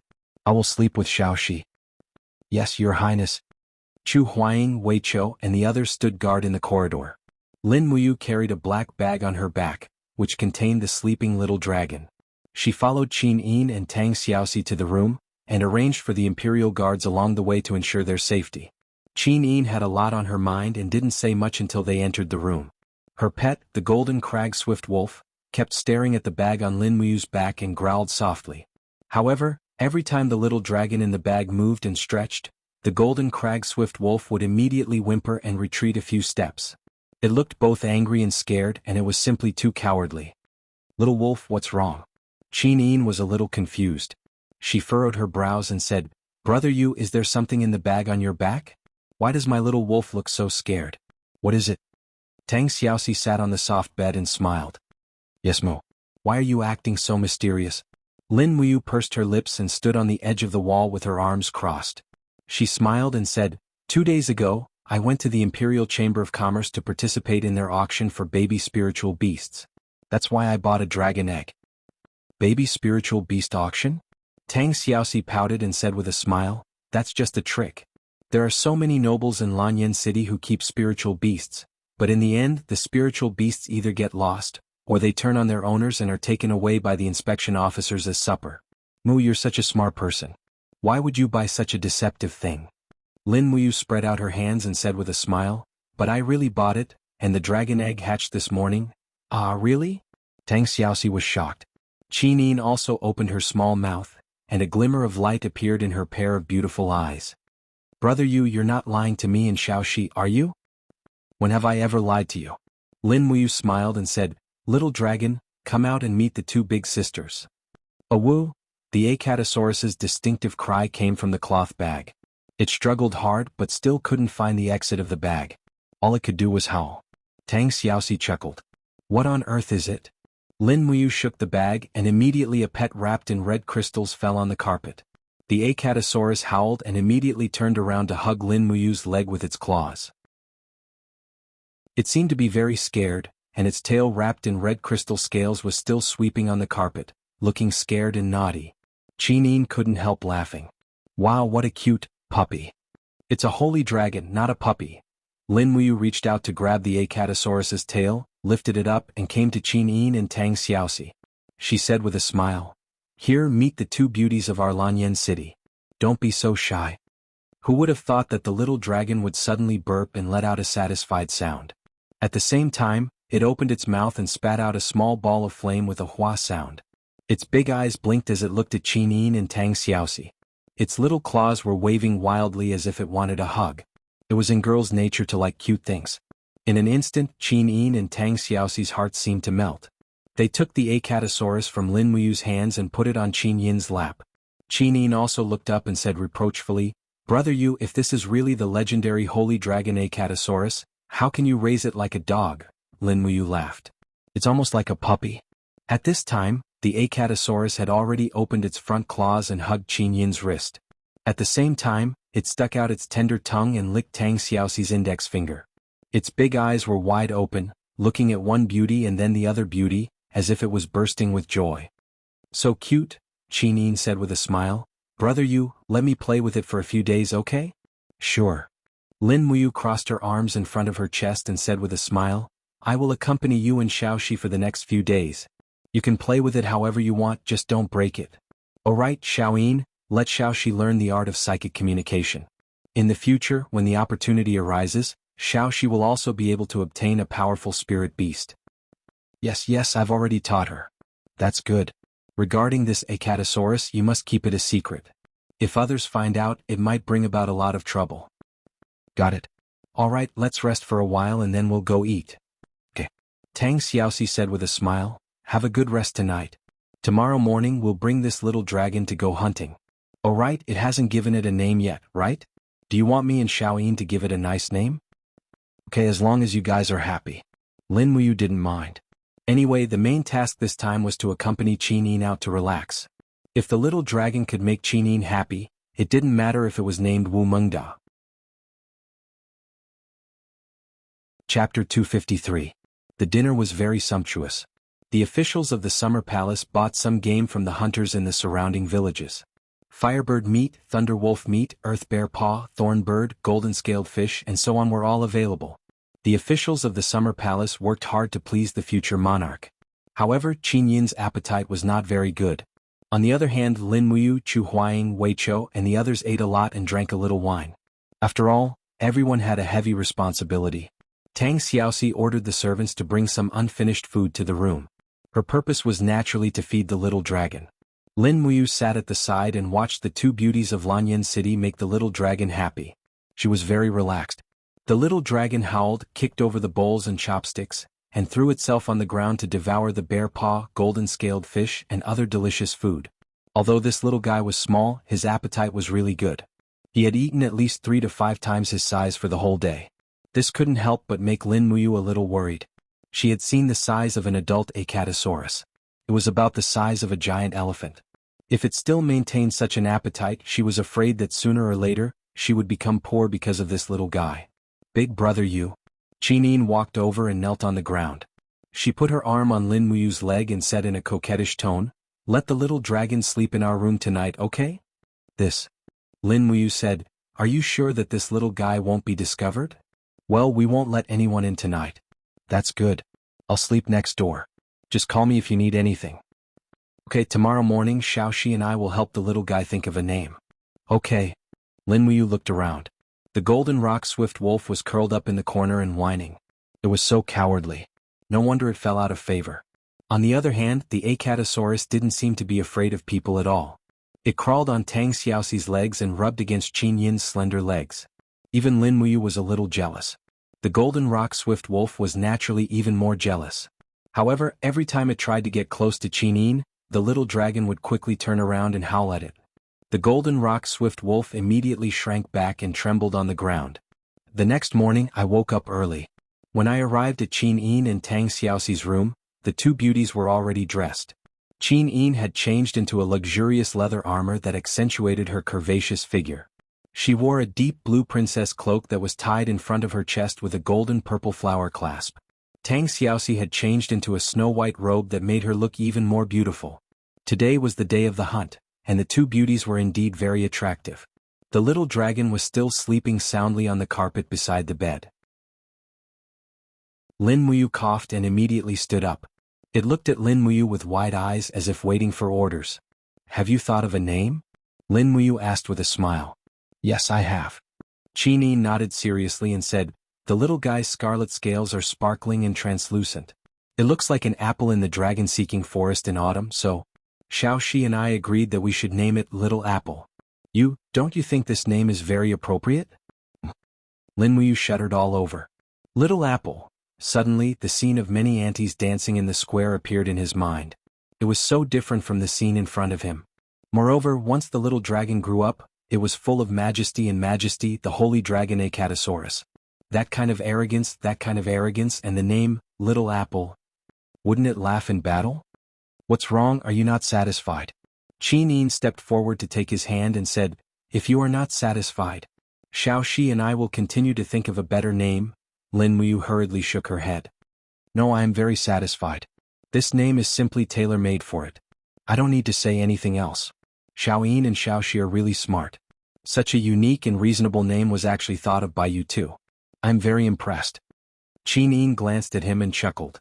"Brother Yu is really a big idiot. He doesn't even know how to compliment others. But Xiao Shi and I really think this name is good." "Then, it's settled." Lin Muyu stepped forward and grabbed the little dragon's tail. "From now on, you will be called Little Apple. Do you remember? You're a dragon with a name now, so you must remember your dignity as a member of the Holy Dragon tribe. Don't do that kind of no shameful dragon thing anymore. F***CK, who told you to poop here, you bastard?" Lin Muyu forcefully pulled the dragon's tail, while Little Apple waved its front claws at Qin Yin and Tang Xiaoxi for help. However, it was too late. It was immediately pulled into a black cloth bag by Lin Muyu and carried on her back. It could only curl up into a ball and let its master carry it. Qin Yin and Tang Xiaoxi giggled.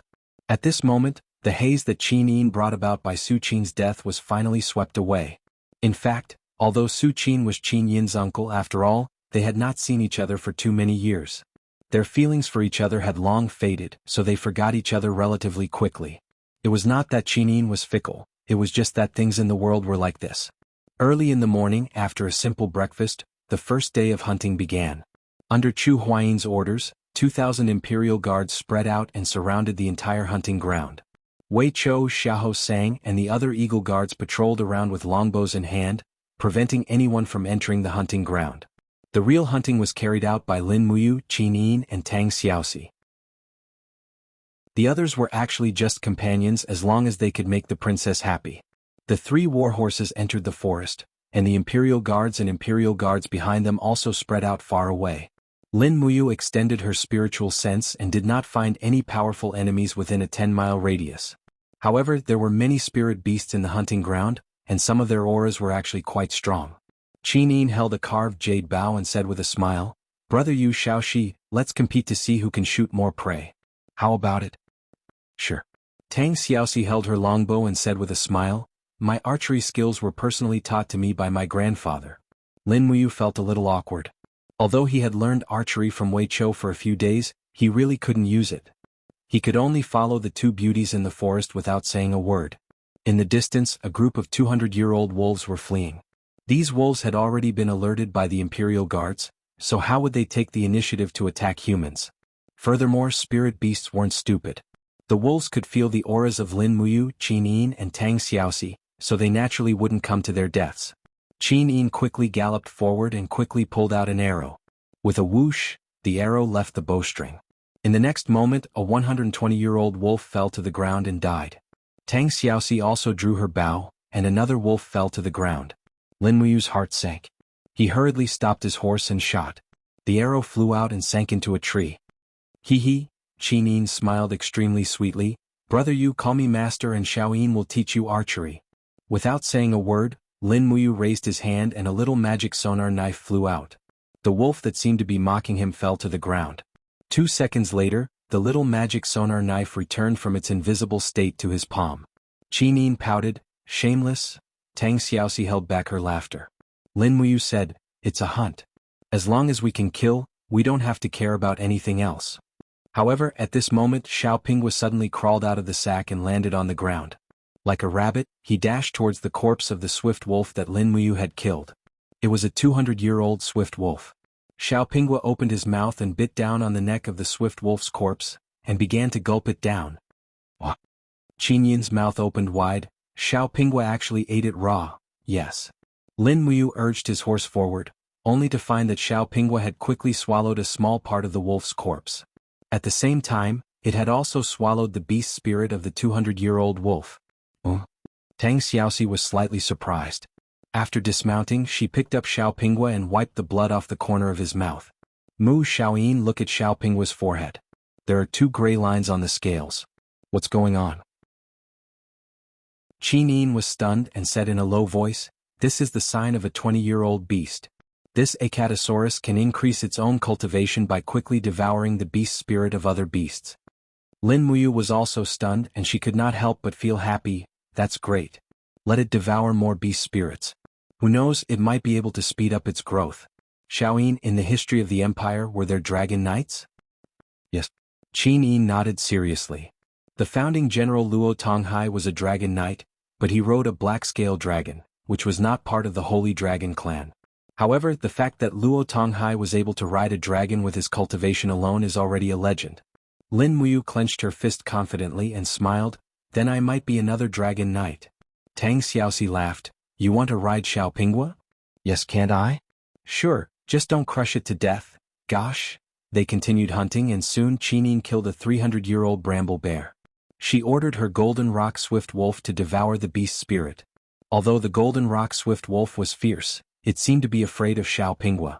It was scared away by Xiaopingwa halfway through.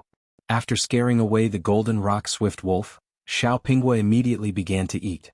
With another 10 years of cultivation, it had become a 30-year-old Acatosaurus. Unfortunately, it only grew in strength and did not grow in size.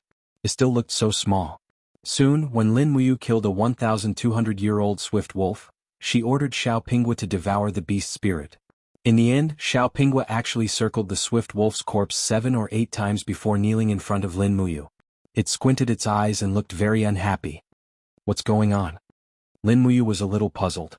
Qin Yin said, "Spirit beasts cannot devour beast spirits that are much stronger than them, otherwise they will be devoured. Xiaopingwa is really smart, he knows that there are some spirit beasts that cannot be eaten. So it's like that." Lin Muyu raised her engraved bow and continued to kill the spirit beasts that were less than 1,000 years old. Since the royal hunting ground rarely had people, it was a waste of food to keep these spirit beasts. Chapter 254. Throughout the morning, Little Apple had devoured at least 10 swift wolves and thorn bears beast spirits. Finally, the 10 gray lines on its forehead had condensed into a silver line. This proved that Little Apple had grown into a 100-year-old spirit beast. Although it was weak, its potential was limitless. Burp. The little fellow sat beside Lin Muyu's legs, burping and lazily basking in the sun. Qin Yin gently stroked Little Apple's head and smiled. It seems that the beast spirits it absorbed this morning have reached its cultivation limit. It needs to digest well before it can continue to devour beast spirits to cultivate. Lin Muyu nodded. She and the little dragon had a soul contract, so she could naturally sense the saturation of the spiritual power in the little dragon's body. However, the little dragon was growing too fast. This saturation state would not last long. It needed more power to grow. In order to raise this little fellow, Lin Muyu was destined to suffer a lot. They had a simple lunch at noon and continued hunting in the afternoon. It seemed that Qin Yin and Tang Xiaoxi were no longer interested in hunting, but in raising their pets. Qin Yin's golden rock swift wolf had also devoured many beast spirits. Although it was growing slowly, it was still growing. In fact, Lin Muyu still had a lot of expectations for the golden rock swift wolf. If the golden rock swift wolf could grow to more than 5,000 years, it should be able to protect its master. But obviously the little dragon was more worth looking forward to. It had devoured many beast spirits in one afternoon and had already grown to the realm of 200 years. Under Lin Muyu's suggestion, Qin Yin decided to stay in the dragon-seeking forest for 2 more days. As expected, the little dragon's appetite was even bigger the next day. In just one morning, it had devoured dozens of spirit beasts, wild beast spirits. It looked exactly like a gluttonous snake. But when it was almost noon, the little dragon suddenly let out a strange "ao-ao" sound, and a fifth silver line slowly appeared on its head. 500 years. Tang Xiaoxi got off the horse and knelt down to take care of Xiaolong. Is little Apple all right? He looks like he's in a lot of pain. Lin Muyu could sense the change in the little dragon's power. She shook her head and said, "Don't worry, it's fine.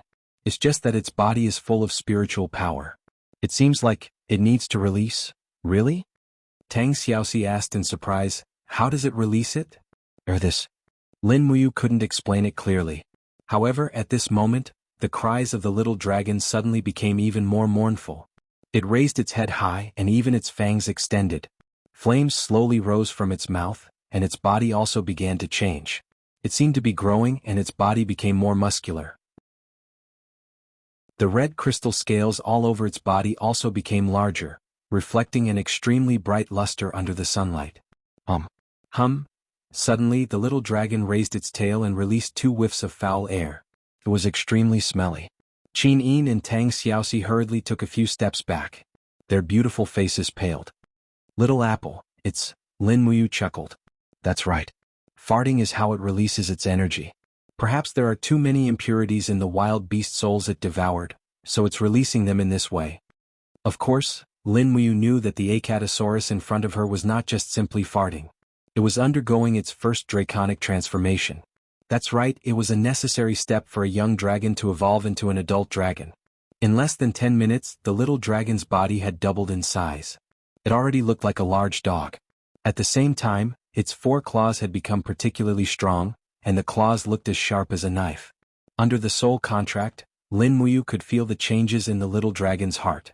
It had already obtained its first draconic transformation ability. Turning around, she looked at Tang Xiaoxi and Qin Yin. Lin Muyu smiled. Xiaoyin, do you want to see the power of a 500-year-old Acatosaurus?" Qin Yin opened her small mouth. "Little Apple can already fight?" "Yes, it can." Lin Muyu ordered telepathically. "Little Apple, let me see your power." "Woo!" The little dragon raised its head and let out a proud roar. This time, it finally had a little bit of the dignity of the dragon race. In the next second, it had already rushed out, heading straight for an ancient pine tree with a diameter of nearly 50 centimeters not far away. Its speed did not decrease at all. It's going to hit the tree. Tang Xiaoxi almost could not bear to watch. However, just as it was about to hit the tree, the little dragon suddenly raised its front claws. With a whoosh, the dragon power condensed into a sharp claw at least half a meter long. With a sudden strike, the huge pine tree was instantly cut in half. Amidst the rumbling sound, the huge tree slowly collapsed. It was a very shocking scene. "That tree, is that the legendary iron pine tree?" Qin Yin's small face was full of shock. It actually broke the iron pine tree with just 1 claw. Heavens, such power. The iron pine tree was a distant relative of the iron pear flower. They were all plants with an iron layer growing on their surface.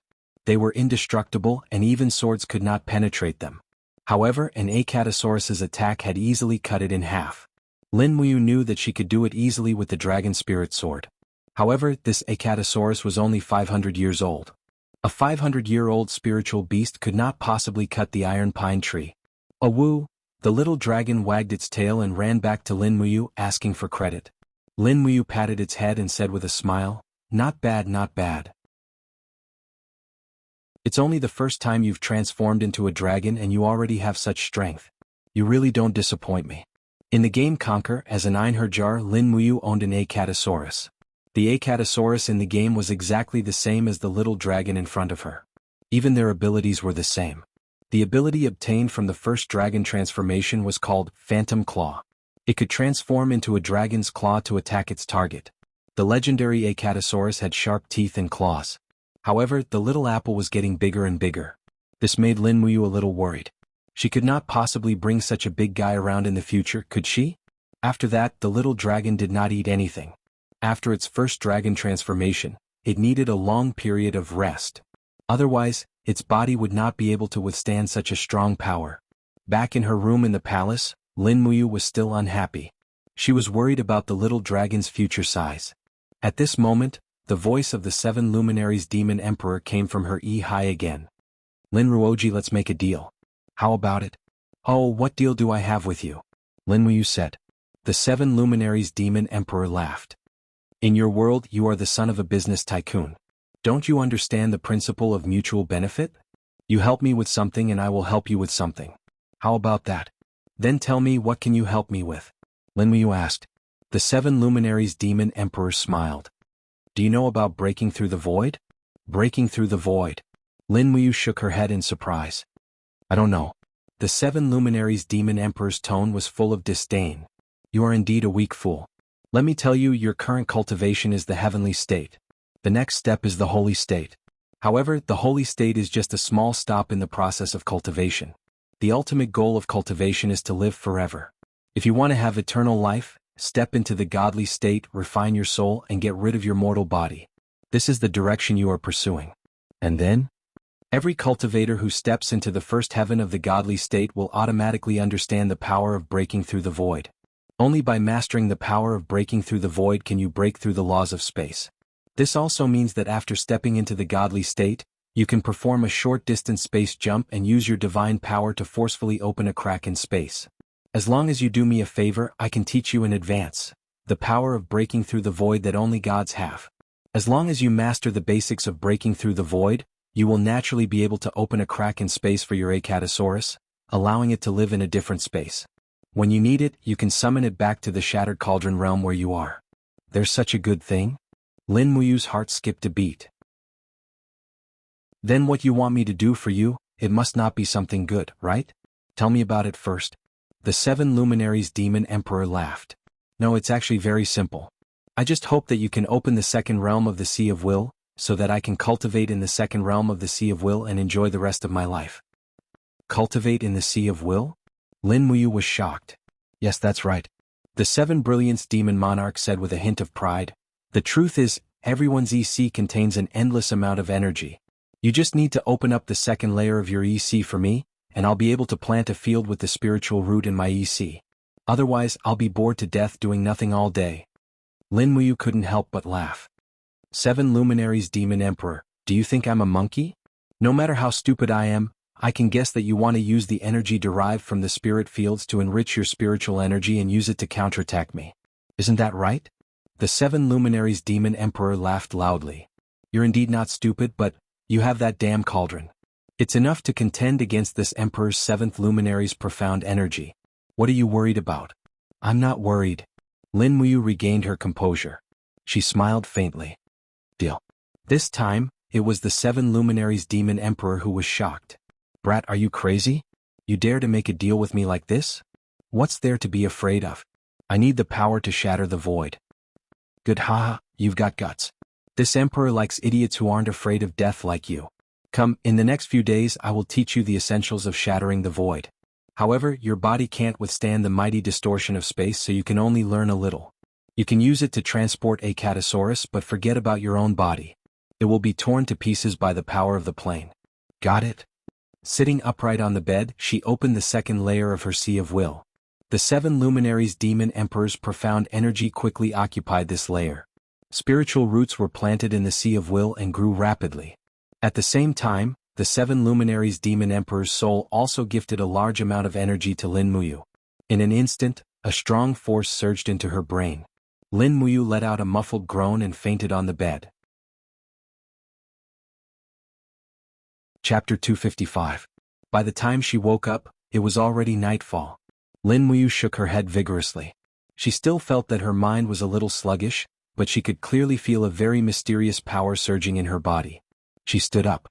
Not far away, the little dragon was curled up in a corner and sleeping soundly. This sleep seemed to have made its body grow a lot. Looking at her palm, Lin Muyu was secretly a little suspicious. The 7 luminaries demon emperor had promised to teach her the power to break through the void. What was it exactly? She could not feel it at all now. She focused her spiritual sense and sank her chi into her dantian, guiding the mysterious power in her body to slowly move around. This power seemed to have its own intelligence and moved to her legs. It swelled up and even shone with a dazzling dark blue light through her combat boots. It had reached the point where she had to use it. Lin Muyu's breathing became more and more rapid. Finally, she could not suppress this power anymore. Her combat boots suddenly stomped on the ground. Suddenly, with a schwa sound, mysterious dark blue energy cubes appeared in her field of vision.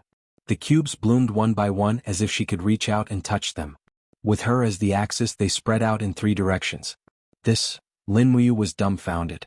Ever since she came to this world, she had seen many mysterious powers. The power of the martial soul, fighting energy, and so on. They were all very mysterious, but never as mysterious as this power in front of her. It could be described as vast as the sea, as deep as the stars. Moreover, the scenery in front of her seemed to have disappeared. The bed, the armor hanging on it, and the little dragon had all disappeared. All Lin Muyu could see was the divine space constructed by the energy cubes. The voice of the 7 luminaries demon emperor came from her high. Hey Lin Muyu, this is what you will see when you first enter the divine state. I will let you experience it first. Breaking through the void is not that easy to understand. The energy space you see in front of you is the most basic structure of this world. You must use your own power to break this rule in order to break through the void. Lin Muyu gritted her teeth and stood still. She slowly urged her vigorous fighting energy to tear through this three-dimensional space. However, it seemed that she did not have the strength to do so. Only divine power could break the rules of space. How could his fighting energy break through it? Break. The dragon spirit sword slashed heavily on the energy grid, but sparks burst out. The tyrannical power of space was like steel, causing Lin Muyu and her sword to fly back. She turned around and stood firm. Her face was covered in sweat. This was the 27th time she had tried to break through this space with her martial soul and fighting energy, but she had failed every time. In her high, the 7 luminaries demon emperor could be faintly seen. They had already planted a lush green cornfield and a lush green rice field in the second layer of Lin Muyu's high. What are you looking at? The 7 brilliance demon monarch was squatting in the spiritual field, straightening a stalk of corn with his palm. He raised his head and glanced into the sky. He said smilingly after sensing Lin Muyu's gaze, "Just focus on studying your space-shattering art. There's no point talking about it if you can't even pass the most basic stage." Lin Muyu gritted her teeth. Her body appeared in the air of the high. She stretched out her hand and pointed, "You are planting these things in my high. I want half of the benefits." The 7 luminaries demon emperor stared and said, "You are too greedy. You want half. Do you think I, the 7 luminaries demon emperor, am a vegetarian? I will at most give you 20%. Stop talking nonsense. You are planting spiritual fields in my high. You are at most a tenant farmer. What right do you have to challenge me? I said I want half, so I want half." Actually, Lin Muyu did not know what these spiritual fields were for, but she still wanted to take the benefits. What was there to be polite with the 7 luminaries demon emperor? All right, the 7 luminaries demon emperor compromised. He stood majestically in the middle of the spiritual fields. The power of the 3rd level of the godly state enshrouded his body. His aura was majestic, as if he wanted to twist the entire space. He smiled and said, "Lin Ruoji, you better study your divine power. I have given you about 5% of my divine power. If you do not make good use of it, it will be too much of a waste." "You gave me 5% of your divine power?" Lin Muyu was shocked. 5% of his divine power was equivalent to 5% of the 7 luminaries demon emperor's divine power. Although the 7 luminaries demon emperor had less than 10% of his original divine power, with his strength at his peak, even 0.5% of his divine power should be enough for Lin Muyu to dominate the world, right? "Where is the divine power?" Lin Muyu asked. The 7 luminaries demon emperor laughed and said, "Divine power is an energy substance. Naturally, it is in your energy sea. Do you think it is in your head? Feel it well. The part of your energy sea that is most different from the essence of your power was given to you by me." Oh, Lin Muyu did feel that there was something strange in his energy sea. It turned out that the 7 luminaries demon emperor was so generous. Hence, he paid attention to the body in the energy sea and cupped his fists and said, "Thank you, 7 luminaries demon emperor." The 7 luminaries demon emperor was stunned.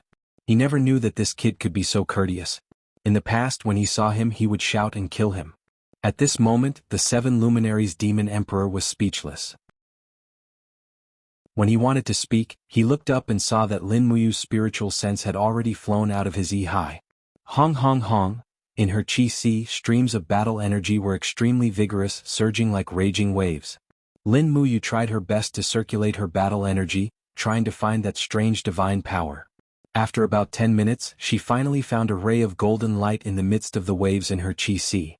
"Found it? Come out." With a low roar, the divine power was immediately summoned. It appeared directly in the palm of his hand and lingered around his fingers like waves of ripples. It looked soft, but the destructive power contained within was very shocking. Lin Muyu leaped into the air, condensed her left hand into a palm, and slammed it down on the energy cube not far away. Pung! This time it worked. It directly blasted a big hole in the energy square, and a small space crack appeared. However, this space crack existed for less than 0.1 seconds before it closed again, which made Lin Muyu very sad.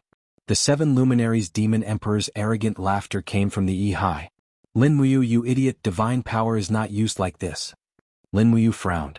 Yes, he also felt that the 0.5% divine power that the 7 luminaries' demon emperor gave him was enough to cut through space, but why couldn't he succeed?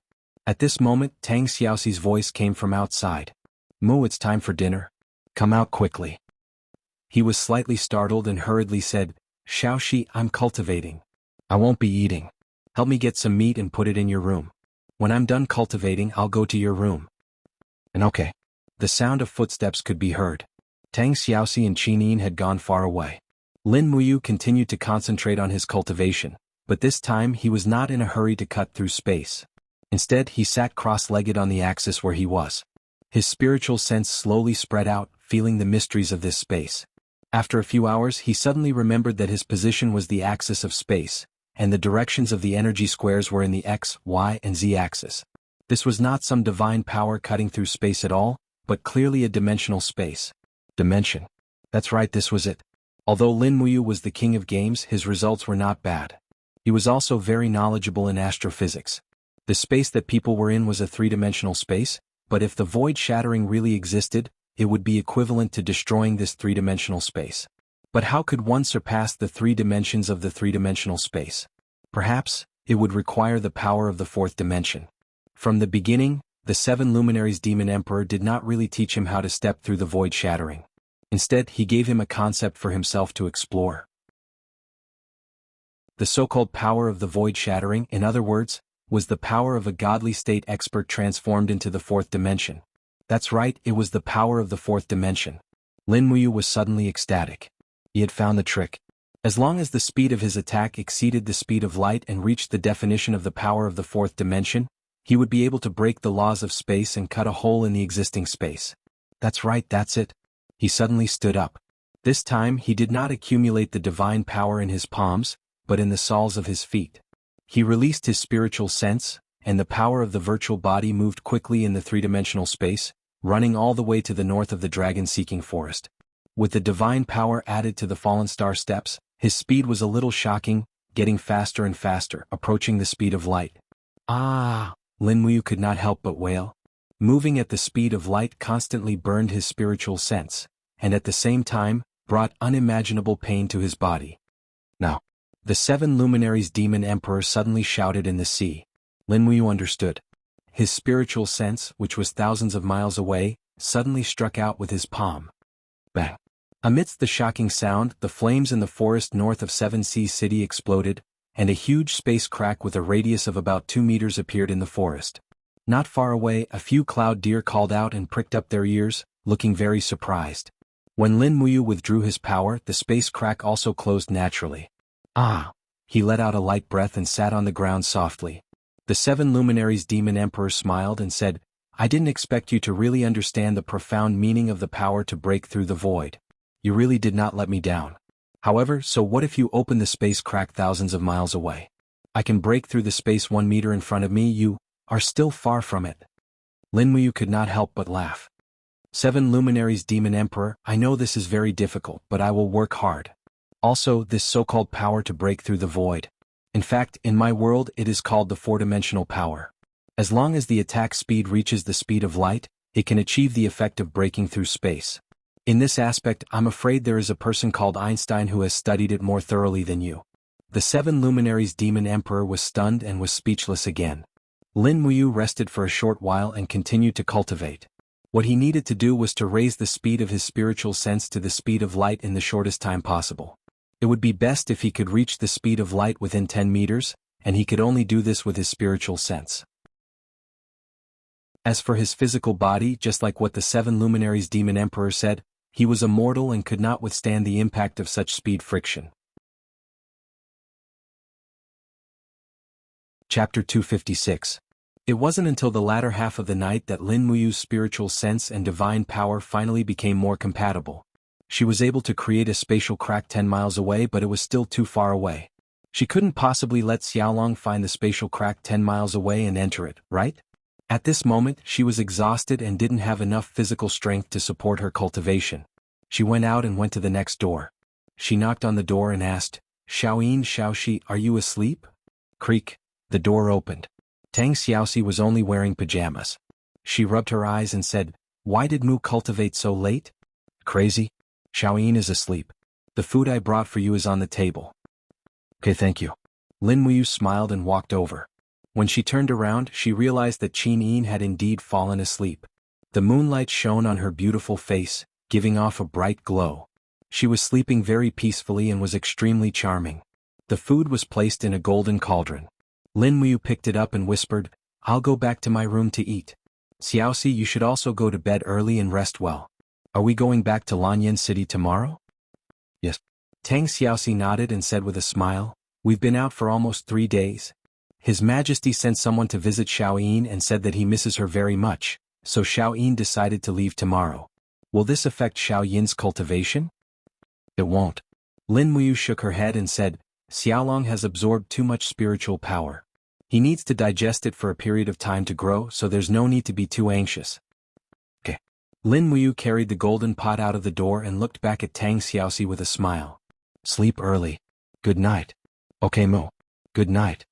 Tang Xiaoxi rubbed her beautiful eyes and went back to sleep. On the other side of the corridor, Chu Huaijin stood in the darkness with his hand on his sword. He stood straight and looked straight ahead. He silently guarded outside the room of the princess and princess. Lin Muyu couldn't help but smile. "Brother Chu, are you asleep?" Chu Huayin chuckled. "Yes, I'm a little worried about other people keeping watch, but I didn't see anything. You can do whatever you want, hee. F***ck. Lin Muyu grinned and carried the golden cauldron back to his room. He had to cultivate the 4th dimension as soon as possible. Otherwise, he would not be able to keep the little dragon growing day by day. After returning to his room, he wolfed down a cauldron of delicious food. He felt that he couldn't fall asleep, so he continued to cultivate the 4th dimension. Gradually, the strand of divine power given by the 7 luminaries Demon Emperor no longer rejected Lin Muyu's spiritual sense, body, and battle energy. It was even able to coexist with battle energy. This made Lin Muyu very happy. The more perfect the compatibility, the faster his spiritual sense could move. Perhaps he could really do what the 7 luminaries Demon Emperor did and create a crack in space nearby. After cultivating again and again, this strand of divine power had become a treasure. Not only did it greatly increase the strength of his spiritual sense, it also seemed to be refining Lin Muyu's physique, bones, and blood. Although he wasn't a godly state ranker, he seemed to have inherited the power of a godly state ranker. By early morning, the results of his cultivation were obvious. His spiritual sense was like a bullet that could already create a crack in space 3 miles away. However, it was still far from enough. If he wanted it to be practical, he had to create a crack in space within 100 meters. However, he didn't have time to cultivate anymore. After breakfast, he got on the horse and wrapped the little dragon in a black cloth bag. Then he escorted Qin Yin and Tang Xiaoxi back to Lanyan City. He didn't stay idle during the journey. The strand of divine power given by the 7 luminaries Demon Emperor slowly circulated in his body, increasing his compatibility with the power.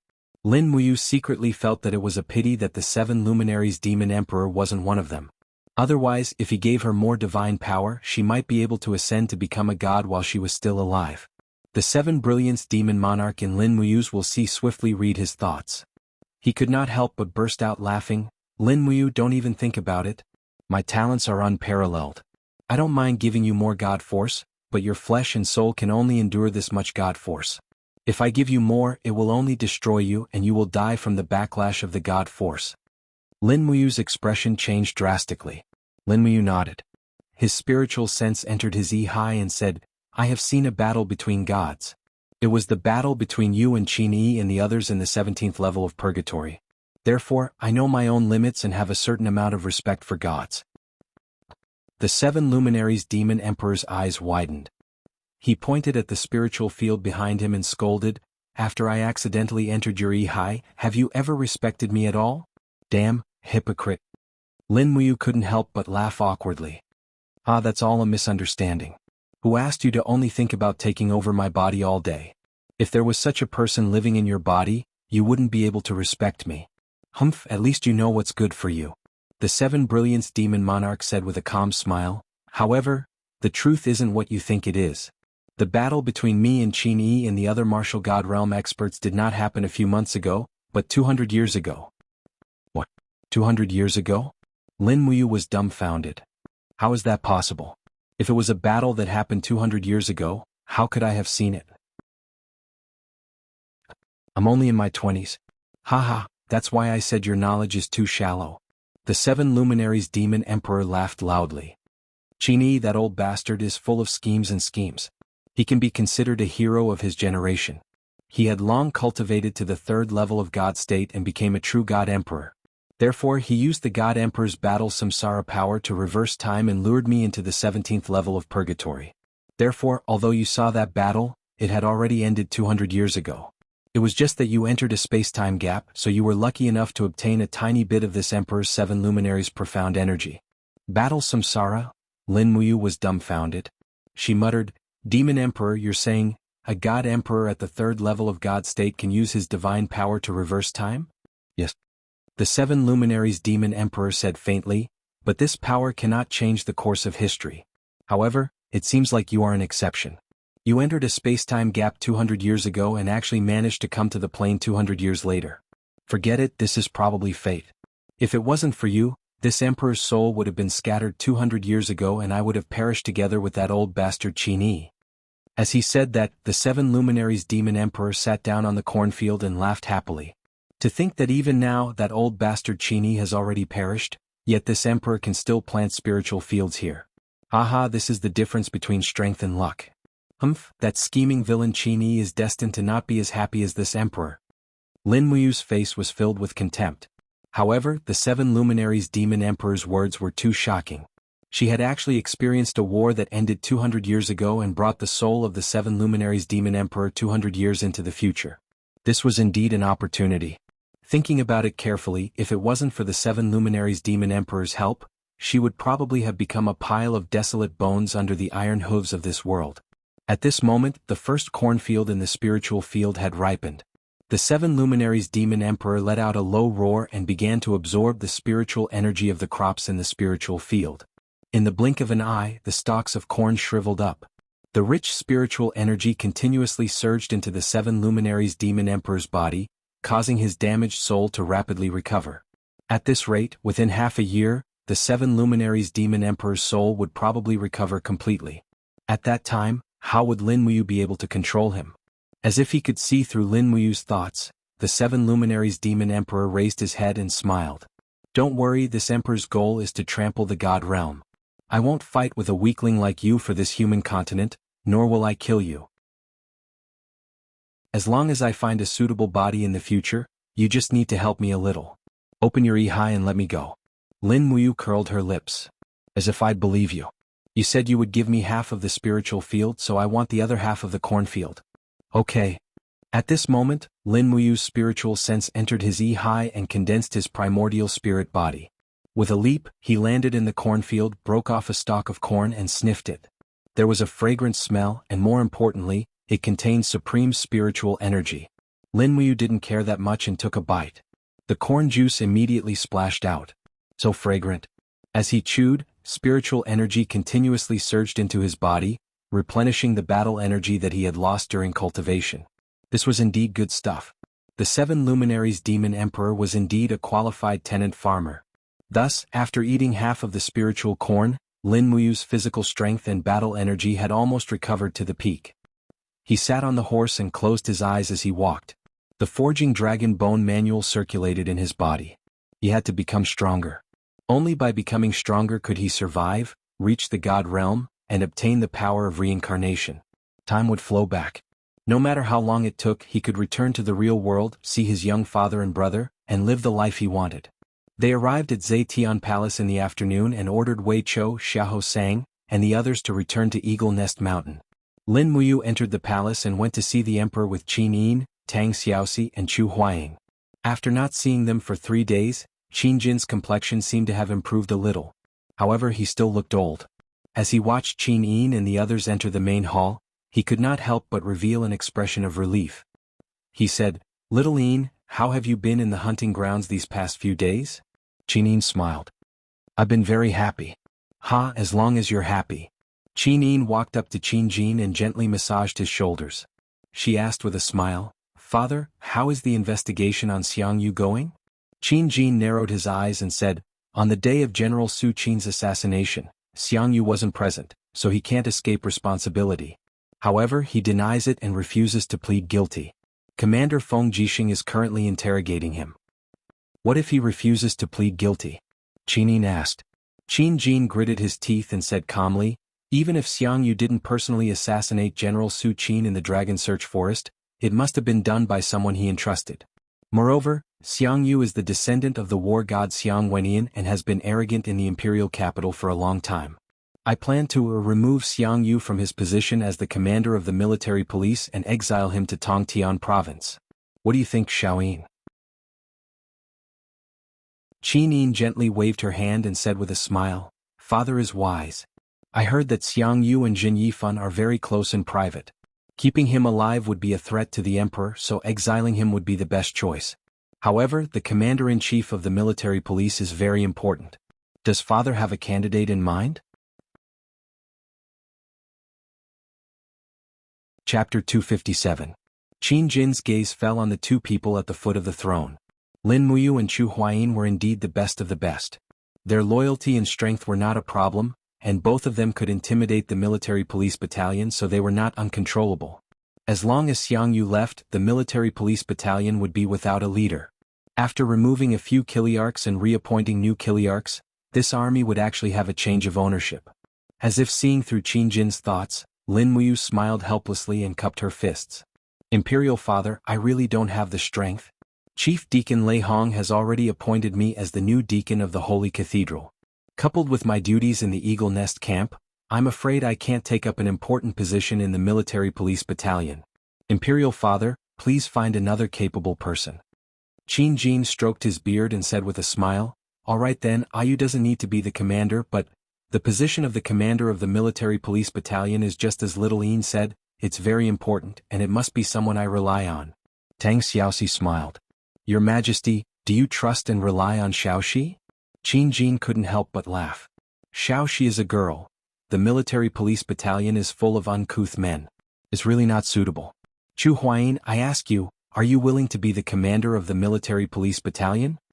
Chu Huayin was startled and hesitated. "Why are you not willing?" Qin Jin was a little surprised and said, "You should know that although there are only 2,000 people in the military police battalion, they have the greatest authority in the entire army of the empire. If you were to become the commander of the military police battalion, your military rank would be equivalent to that of a general. It would be much more powerful than this little Dragon Guard commander and deputy general." Chu Huayin's expression was solemn. He looked up at the emperor and cupped his fists. "Your Majesty, Chu Huayin doesn't want to be the commander of the military police battalion, but I want to be a general who can charge and break through enemy lines for your Majesty. If your Majesty trusts Chu Huayin, please transfer Chu Huayin to be the commander of the Flying Mount Battalion. Chu Huayin is willing to fight for your Majesty without hesitation." Qin Jin couldn't help but smile, and his face was filled with a gratified expression as he said, "Fine. Feng Jixing isn't strong enough to command 30,000 Imperial Guards. Those 17,000 soldiers of the Flying Mount Battalion are elite soldiers after all. Fine. I'll approve of you. I'll immediately promote Chu Huayin to be the commander of the Flying Mount Battalion. He'll be in charge of the 17,000 soldiers of the Flying Mount Battalion. At the same time, he'll be in charge of the Dragon Guards. What do you think?" Chu Huayin was overjoyed. He cupped his fists and said, "Thank you for your grace, your Majesty." Qin Jin stroked his beard and said with a smile, "You must be loyal to Xiao Yin in the future and work hard for the empire." "Yes, your Majesty," this general obeys. Qin Yin, who was by Qin Jin's side, pouted and said, "But Imperial Father still hasn't chosen the commander of the military police battalion." Sigh. Qin Jin was a little vexed as he said, "There are too few people that I can use. Originally, Feng Jixing was resolute and courageous, and he could take on great responsibilities. However, he's the commander of the Imperial Guards, and he's responsible for the safety of the Imperial City. As for Qin Lei, he's too upright and straightforward and he's easily broken. He's not very suitable to be the commander of the military police battalion. Xiaoyin, do you have any other recommendations? To everyone's surprise, Qin Yin gracefully bowed like a virtuous lady and said with a smile, "Your daughter recommends herself." What? Qin Jin, Lin Muyu, Chu Huayin, and the others were all stunned. How can you do that? You're the heir to the throne, why not? Qin Yin met her father's gaze and said with a smile, "It's precisely because I'm the heir to the throne that I should understand the Empire's army better. The military police battalion administers the army's military laws. What position is closer to the various commander-in-chief of the Empire's army than the commander of the military police battalion? If Xiaoyin wants to truly control the Empire's army, she must take this step. Imperial father, Xiaoyin has grown up. She's no longer that frail Qin Yin." Qin Jin frowned, his expression uncertain. After a while he raised his head and asked, "You Chu Huayin, what do you think?" "Chu, what do you think?" Lin Muyu cupped her fists and said, "Xiaoyin's recommendation is a little shocking, but if you think about it, it makes sense. As long as your majesty assigns a few capable dragon guards to take up important positions in the military police battalion and control the army, Xiaoyin will naturally be able to control the military police battalion first and then the entire Empire's army. As for safety, I can assign 20 Eagle Guards to act as Xiaoyin's personal bodyguards." Qin Jin said, "Xiaoyin is the heir to the Empire's throne and my only hope. Nothing can happen to her safety." At the side, Chu Chu cupped his fists and said with a smile, "Your Majesty, why don't we do this? I will oversee the Zetian Palace and protect your Majesty. Your Majesty can issue an imperial edict to the Divine Sanctum's Grand Deacon Lei Hong and order him to be the deputy commander of the military police battalion and protect Her Highness at all times. As for the Divine Sanctum, since Yu is here, why don't we let this fellow gain more experience and hold the authority of the Grand Deacon?" Qin Jin smiled. "That's a good idea. You're still young and inexperienced.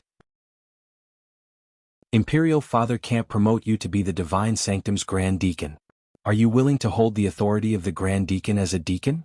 Lin Muyu smiled helplessly and cupped her fists. "Then that's the only way. All right, then it's decided." Qin Jin laughed heartily and his gaze fell on Qin Yin. "Xiaoyin, it's not that easy to be the commander of the military police battalion. You have to consult Grand Deacon Lei Hong on everything, understand?" "I understand, Imperial Father. I'll go and make the preparations immediately. Tomorrow morning I'll send Xiang Yu to set off from Zetian Palace. All of you have to attend." "Yes." After the meeting was over, Lin Muyu brought the imperial edict back to the Divine Sanctum. When she handed it over to Lei Hong, he didn't know whether to laugh or cry.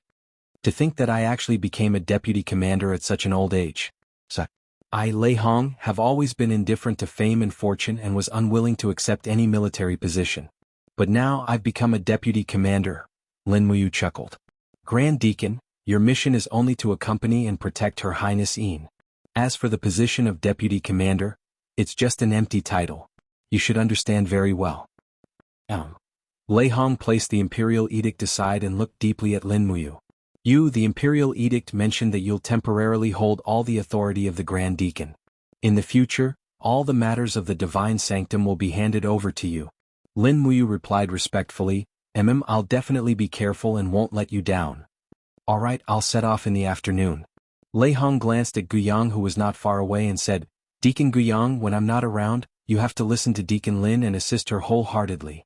Do you understand?" Guyang cupped his hands and smiled. This old man understands. In the afternoon, Lei Hong packed his luggage and went to the military police camp. He brought scrolls of scrolls with him. These were his treasures. Lei Hong had been researching all kinds of martial arts his entire life. It seemed that these were his pursuits. Lin Muyu led Qin Yen, Guyang and the rest to send Lei Hong to the door. Then they returned to the Divine Sanctum. Guyang smiled respectfully. "I've already cleaned up the Divine Sanctum's meeting hall. It'll be your workplace. Take a look first. I'll bring you the files that you need to review today later." "Oh, all right." Lin Muyu followed Guyang to the center of the Divine Sanctum. The meeting hall had been covered in dust for a long time. At this time it was clean. A huge desk was placed under the window.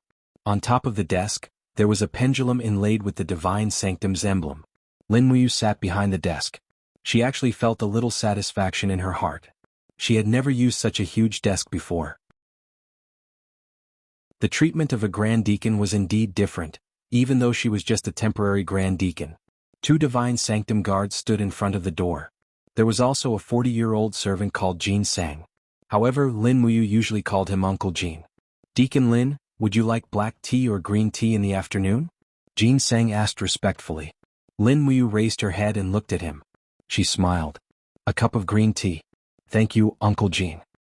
"You're welcome, Deacon. I'll be right there."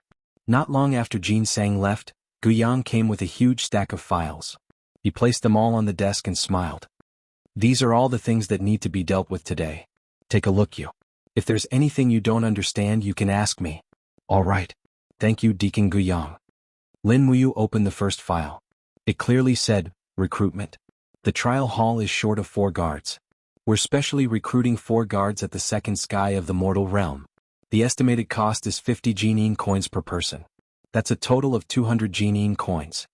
There was nothing more to say. Lin Muyu wrote her name on the file and added the Grand Deacon's seal. She then looked at the next file. Repairs. 24 damaged weapons in 3 days. The total repair cost is 147 Jinyin coins. The warehouse has already paid for it. Please approve. Lin Muyu wrote her name and stamped the Grand Deacon's seal. She then looked at some trivial matters such as how many goats and chickens were consumed during the banquet. Lin Muyu couldn't help but sigh inwardly. It really wasn't easy being the Grand Deacon of the Sacred Hall. Furthermore, it wasn't the end of the month yet. Otherwise, she would still have to pay the instructors and sparring partners. That would probably be even more of a headache. However, she didn't know that there was still more to worry about. Not long after, someone knocked on the door. It was Wei Chao's voice. "Commander, are you inside?"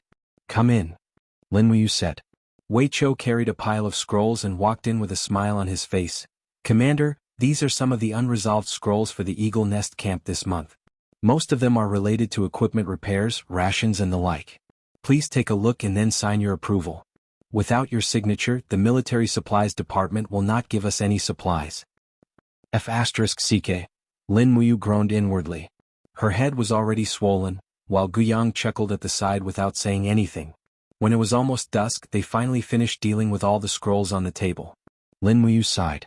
He finally had some time to cultivate the 4-dimensional energy at night. However, he was too optimistic. Not long after, Zhang Wei came to the sacred hall with a jar of wine.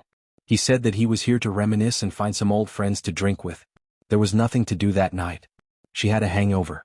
The next day before she woke up, Jin Sang's voice came from outside. "Deacon Lin, you still have something to do today. You need to go to the Zetian Hall early in the morning to escort Xiang Yu's prisoner carriage out of the city." "Oh."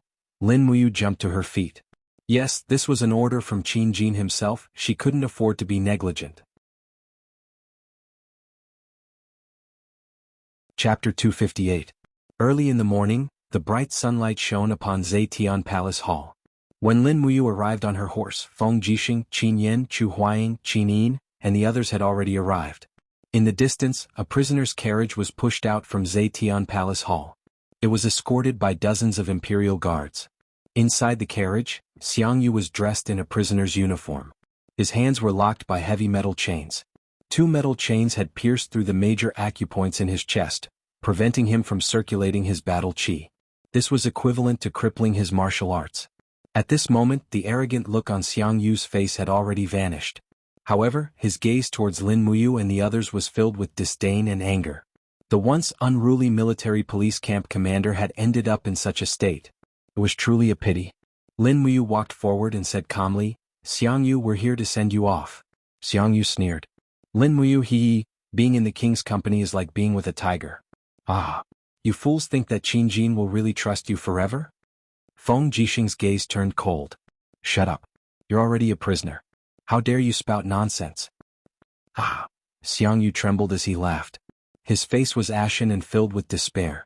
Even though he was in the prisoner's carriage, he still turned his head and looked coldly at Lin Muyu. He shouted, "Lin Muyu, do you really think that I was the one who assassinated Su Qin? You've all been deceived, you bunch of fools."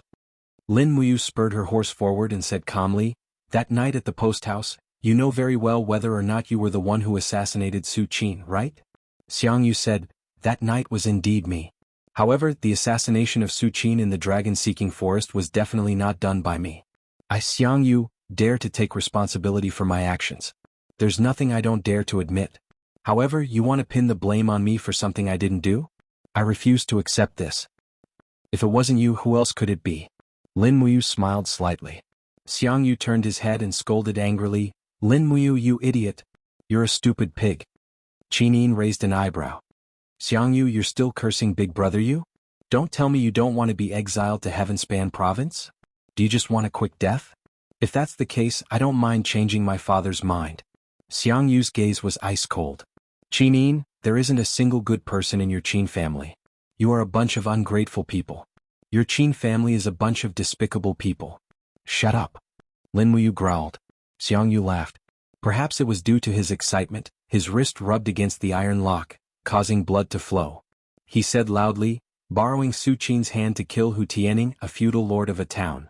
Then borrowing my name Xiang Yu to get rid of Duke Yun's only son. Finally, borrowing Su Qin's death to consign me to eternal damnation. What a good way to kill 3 birds with 1 stone. Qingjin, oh Qingjin. In this world, who is more scheming than you? In order to pave the way for your daughter, what can't you sacrifice? You won't have a good death. You definitely won't have a good death. I Xiang Yu curse you to die by a sword. Feng Jixing said angrily, someone stuff his mouth with a piece of cotton cloth. Yes. 2 imperial guards stepped forward and stuffed Xiang Yu's mouth. Lin Muyu held her sword and slowly escorted him to the right side of the prisoner's carriage. Her expression was gloomy and her heart was in turmoil. She suddenly thought of many things that she shouldn't have thought about. Yes, this world was so sinister. Who wouldn't scheme against others? If these were really Qin Jin's schemes, then Lin Muyu could understand everything. After leaving the city, Chu Huayin personally led 1,000 cavalrymen from the Flying Mount Battalion to escort Xiang Yu to Tongtian Province. The journey back and forth would take more than a month. Qin Yin, Tang Xiaoxi, and Qin Yan had already returned after leaving the city.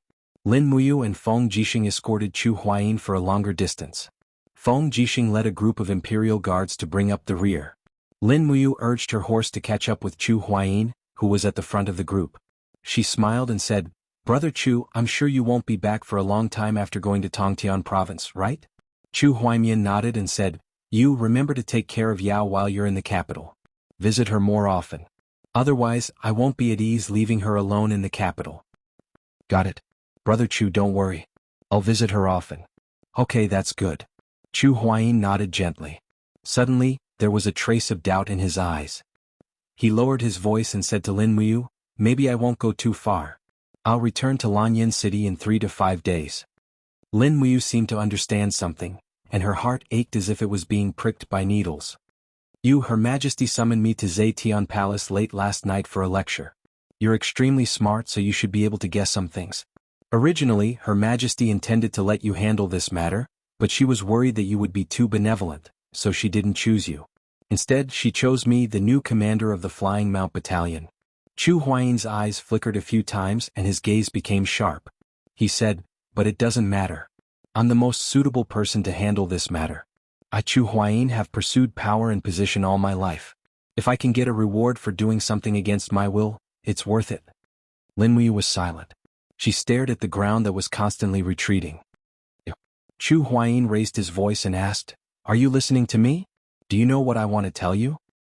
I know. Lin Muyu's voice was surprisingly calm, or perhaps it was a kind of disappointment. She said faintly, If I'm not wrong, Her Majesty asked Brother Chu Huayin to assassinate Xiang Yu midway. A look of surprise flashed across Chu Huayin's face. Since you've already guessed it, why are you so calm? What does it matter if I'm calm or not? Lin Muyu frowned and said, Her Majesty has accepted me as his godson. I originally thought that he trusted me a lot and would tell me everything. But now it seems that I don't understand him at all. I really don't understand him at all. Chu Huayin patted her shoulder and said, He is the emperor who stands above all and the ruler of this mainland. Naturally, he can't be soft-hearted. You will naturally understand this in the future. This is a world filled with killing and strife. It has never been as beautiful as the fairy tales. I've submitted to this world. To me, all the good things are focused on Yao, Xinxiang, and your group of good brothers. Perhaps it's because of your existence that I'm able to continue walking down this path with firm faith. Lin Muyu nodded and a bright smile appeared on her face again. She said, Yes, I won't be willful this time. Brother Chu Huayin, just do whatever you want. I'll pretend that I don't know anything. That's right, this is our good Yu. Alright, we've sent him here. You and Feng Jixing can go back.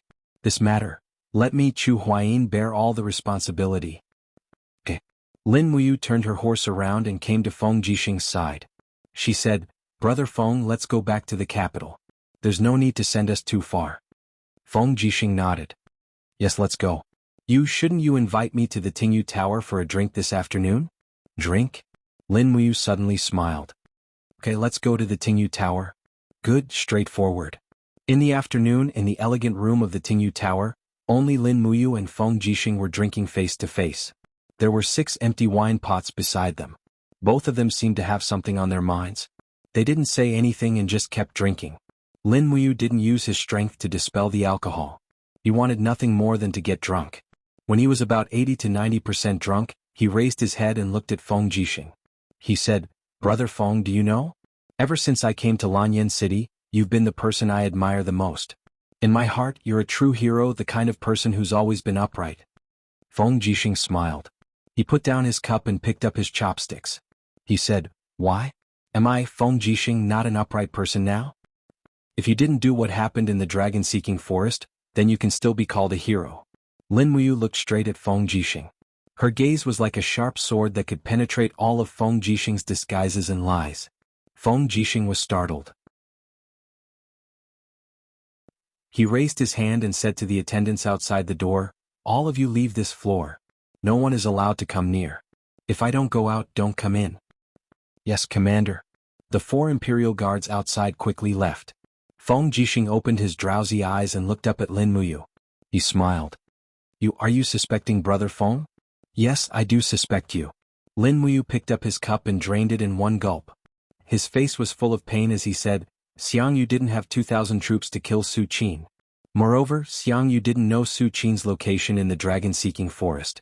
Only you escorted Su Qin into the Cloud Ancient Path. Only you, Brother Feng, could take out over 2,000 troops to assassinate Su Qin. Feng Jixing looked at him absent-mindedly. He suddenly laughed self-deprecatingly. You're too smart. So smart that it scares me. If you think that I, Feng Jixing, have done something wrong, you can always pull out your dragon spirit sword and kill me. I know. I, Feng Jixing, am no longer your opponent. It won't be hard for you to kill me. Lin Muyu frowned. Brother Feng, why do you want to kill Su Qin? He's Xiao Yin's uncle. It's because he's Xiao Yin's uncle. Feng Jixing slammed his palm on the table and said, It's precisely because he's Xiao Yin's uncle and the only heir of the Muyu city that he's so vicious. He even dared to order the massacre of the 5 Valleys city. If you didn't stop him, he would have been trapped in the predicament of His Majesty being a tyrant. Do you think Su Qin should be killed? If Su Qin wasn't killed, Duke Yun would never hand over the 250,000 soldiers of the Muyu city to Xiao Yin. Do you think Su Qin should be killed? As he said this, Feng Jixing took out an imperial edict from his bosom and said, This is the secret killing order that His Majesty gave me. However, it doesn't exist anymore. Feng Jixing's Do Qi rose and instantly crushed the imperial edict into pieces. He stood up and said lightly, This is what I, Feng Jixing, did alone. It has nothing to do with His Majesty and Her Highness Yin. If you want to kill me, then kill me. This is a game of power. There's no mercy or affection. Lin Muyu looked up at him and said calmly, Big Brother Feng, do you have mercy in your heart? Mercy? Feng Jixing was startled for a moment, then said with a smile, My benevolence has never been given to my opponents. Lin Muyu pointed to the dishes on the table and said with a smile, Sit down and drink. The dishes are getting cold. Don't waste them. They're all my hard-earned money. Feng Jixing sat down slowly and said, This meal is on me. I owe you. As your big brother, I shouldn't keep hiding it from you. I've forgotten about these things. Lin Muyu picked up a piece of wild boar meat and put it on Feng Jixing's plate. She said, You didn't do anything wrong. It's me who can't let go of too many things. However, I'll learn to let go and make choices in the future. Feng Jixing's eyes were full of praise. Well, maybe you're the only one who can change the future. Chapter 259. 4 days later, the Emperor, Qin Jin, wrote an imperial edict to promote Min Yulin to the rank of commander-in-chief. He was sent to Yunzhong province to replace Su Qin as the commander of the Iron Blade Army. At this point, nearly half of the military power in Yunzhong province was under Qin Jin's control. Xiang Yu handed over his military power before he was exiled. The tens of thousands of troops in Sangnan province were all under Si Kongfan's control. The imperial edict that Chu Huayin was promoted to commander of the Flying Mount Camp was also issued. At this point, the military power of North Ridge Province, Yunzhong Province and Sangnan Province was all concentrated in the hands of the emperor in Lanyan City. In less than 5 days, Chu Huayin returned to Lanyan City with 1,000 men from the Flying Mount Camp. He claimed that the army was attacked by the remnants of the Academy of Chivalry on the way back. The criminal Xiang Yu was shot dead on the spot, and the Flying Mount Camp lost dozens of men. However, Lin Muyu, Feng Jixing, and the others knew that the remnants of the Academy of Chivalry in Sangnan Province would never dare to attack the Flying Mount Camp again. However, Xiang Yu had indeed passed away forever. He was the descendant of Xiang Wentian, one of the founding fathers of the country and the god of war. He had mastered the 9 chaotic strikes, but he had died in the wilderness. It was truly a pity. A month later, the bitter cold of winter gradually left Lanyan City. The days of spring had arrived again. Moo!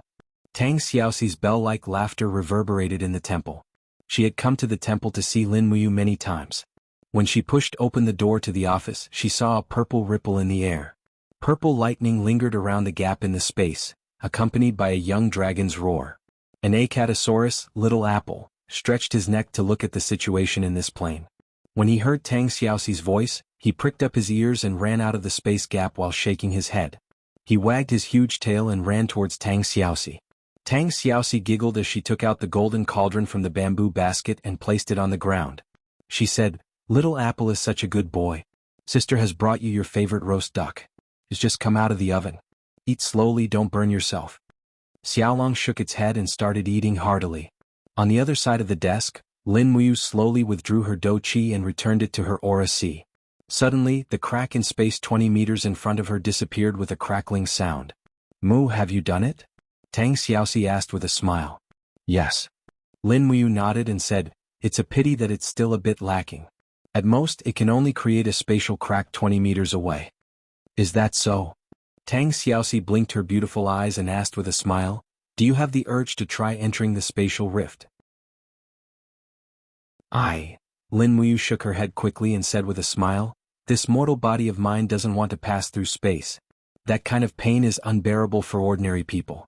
Little Apple is a true dragon, so it doesn't matter. The impact of the cosmic sand is like an itch to him. If I pass through space, I'll become like that roast duck. Also, once I pass through, I won't know how to come back." "Oh, that's true." Tang Xiaoxi sat down on the chief deacon's desk with a smile and swung her long legs lightly in the air. She said with a smile, "Then it's better if you don't try it. I don't want to never see you again. Moreover, if you really can't come back, Xiaoyin will really be worried." "Alright, what is Xiaoyin doing recently? I don't have time to visit her. The matters of the Holy Cathedral and the Eagle Nest are too busy." "Her?" Tang Xiaoxi smiled slightly. "Xiaoyin is now the commander of the military police battalion. She spends at least half of her time in the military police battalion every day. She's busy with military discipline and sending people to patrol the troops everywhere. The rest of her time isn't idle either. Recently, she has been preparing for the Spring Plowing Festival." "Spring Plowing Festival?" "Yes." Tang Xiaoxi nodded. "The most solemn festival in the empire. It means the official arrival of spring, the revival of all things, and the people of the empire can start farming again." "I see. It's similar to the Spring Festival where I come from." "Spring Festival?" "Yes, it's also called the New Year." Lin Muyu moved the files to the side and talked with Tang Xiaoxi while reading them. Tang Xiaoxi blinked and asked with a smile, "Mu, tell me honestly, where are you from?" Lin Muyu told the truth. Tang Xiaoxi was stunned for a moment, then laughed out loud. She held Lin Muyu's shoulder and said, "Mu, don't tease me. How can people live on a ball? Won't it fall down?" Lin Muyu said seriously, "The sky is round and the earth is flat, but that place is called Earth." "I see." Tang Xiaoxi pursed her red lips and said with a smile, "Then, Mu, when you're free in the future and you're free from military affairs, bring me to your hometown, that Earth, to have a look, okay?" Lin Muyu raised her head to look at her, only to find that the beautiful princess she was as radiant as the morning sun. She couldn't help but laugh. "That's good too. With little she's looks, I might be able to use the Long Exine Group's funds to help you package up. Entering Hollywood won't be a problem." "What is Hollywood?" "Oh, it's just a small port." "Oh, I don't understand." Mu is always so mysterious. Oh right, the spring plowing festival is the day after tomorrow. Didn't the Divine Sanctum prepare a spring plowing festival celebration? Yes, most of the files that have been processed these days are about the spring plowing festival celebration. The Divine Sanctum has bought a lot of ale, rice wine, and a lot of food. There will definitely be a lot of drinking that day. I see. Tang Xiaoxi pouted. I thought Mu could celebrate the spring plowing festival with me. Lin Muyu suddenly thought of Tang Xiaoxi's background. Although she was the princess of Qihai City, she had to stay in Lanyan City to celebrate such a festival. Actually, Tang Xiaoxi should be very lonely, right? So Lin Muyu put down her pen and said with a smile, if Xiaoxi doesn't mind, you can bring a few guards to the Divine Sanctum to celebrate the spring plowing festival with me. We won't go home until we're drunk. Can I? Why not? I have the final say in the Divine Sanctum now. And then it's a deal. At noon during the spring plowing festival, His Majesty should be hosting a banquet to entertain the officials. With our status, you and I will definitely be invited. We will celebrate the festival at noon at the Zetian Palace and at night at the Divine Sanctum. Alright, I will get someone to prepare a room for you in the Divine Sanctum. Alright, Xiaoxi. Tang Xiaoxi jumped off the desk and looked up at him. Don't tell anyone about me using four-dimensional energy to cut through space. It will be very disadvantageous for me. I know. Xiaoxi is very sensible. Ah, that's good. I will continue with my work. You can wander around the Divine Sanctum for a while. I will accompany you when I'm done. All right. As soon as Tang Xiaoxi left, a Divine Sanctum guard stepped into the office and said respectfully, Deacon Lin, he said that someone from the Longdan army camp is looking for you. His name is Fengxi. Can you let him in? Fengxi is here? Lin Muyu was taken aback. She smiled and said, all right, let him in. Yes. Not long after, Fengxi walked in a mercenary outfit. He even wore the badge of the Longdan army camp's vice captain. He smiled respectfully and said, thank you for your hard work, Captain. You must be bored from reading scrolls every day. Lin Muyu stood up and smiled. Fengxi is here? This way. Someone bring some tea. There's no need for the trouble, Captain. Fengxi cupped his fists and sat down on a chair. He said, I have two matters to discuss with you. What are they? Just yesterday, a man came to Dragon Rocky Mountain and took Hu Xiaoyan away. What? Lin Muyu suddenly stood up. Her face was full of shock. Fengxi, you mean? Long Qianlin is not dead and has returned to Lanyan City? Did something happen? Was he discovered? Yes, everything is safe. Fengxi nodded and said, General Long Qianlin came to Lanyan City in disguise. It is said that he has settled down in Mingshan Province, one of the 4 provinces in Lingnan. He has sought refuge with his cousin, Commander Lin Yu. He came to Lanyan City to borrow Madam. He also asked me to tell you that he is deeply indebted to you and will repay you in the future. However, as a wanted criminal of the Qin Empire, he can't enter the capital to visit you. Is that so? Lin Muyu felt relieved. She smiled and said, it's good that he is fine. Long Qianlin is a talented general. It would be a pity if he died like this. Fengxi chuckled. I admire you for your love of talent.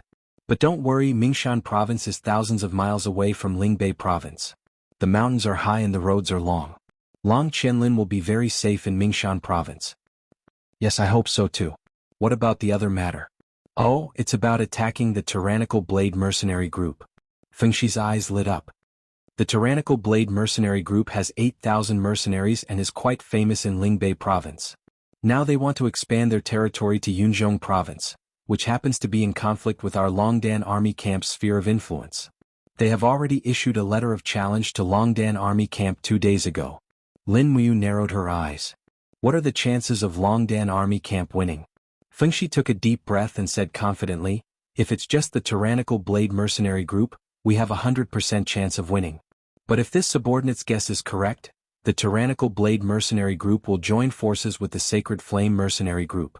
This way, the total number of soldiers will exceed 17,000.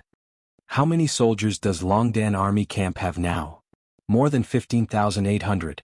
Fengxi cupped his fists and said, even if the number of soldiers is balanced, this subordinate can guarantee a complete victory.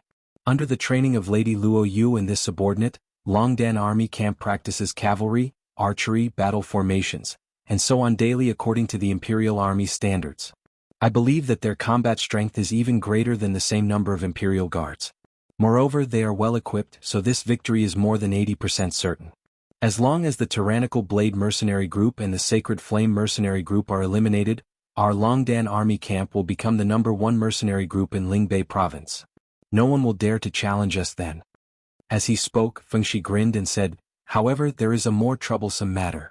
The Flying Mount camp of the Imperial capital's garrison is less than 5 miles away from our Dragon Rocky Mountain. After all, this is a fight between 3 large mercenary groups for territory. Once the Imperial army is alerted, I'm afraid that the Flying Mount camp will not sit idly by and watch us continue to grow stronger. Don't worry about this.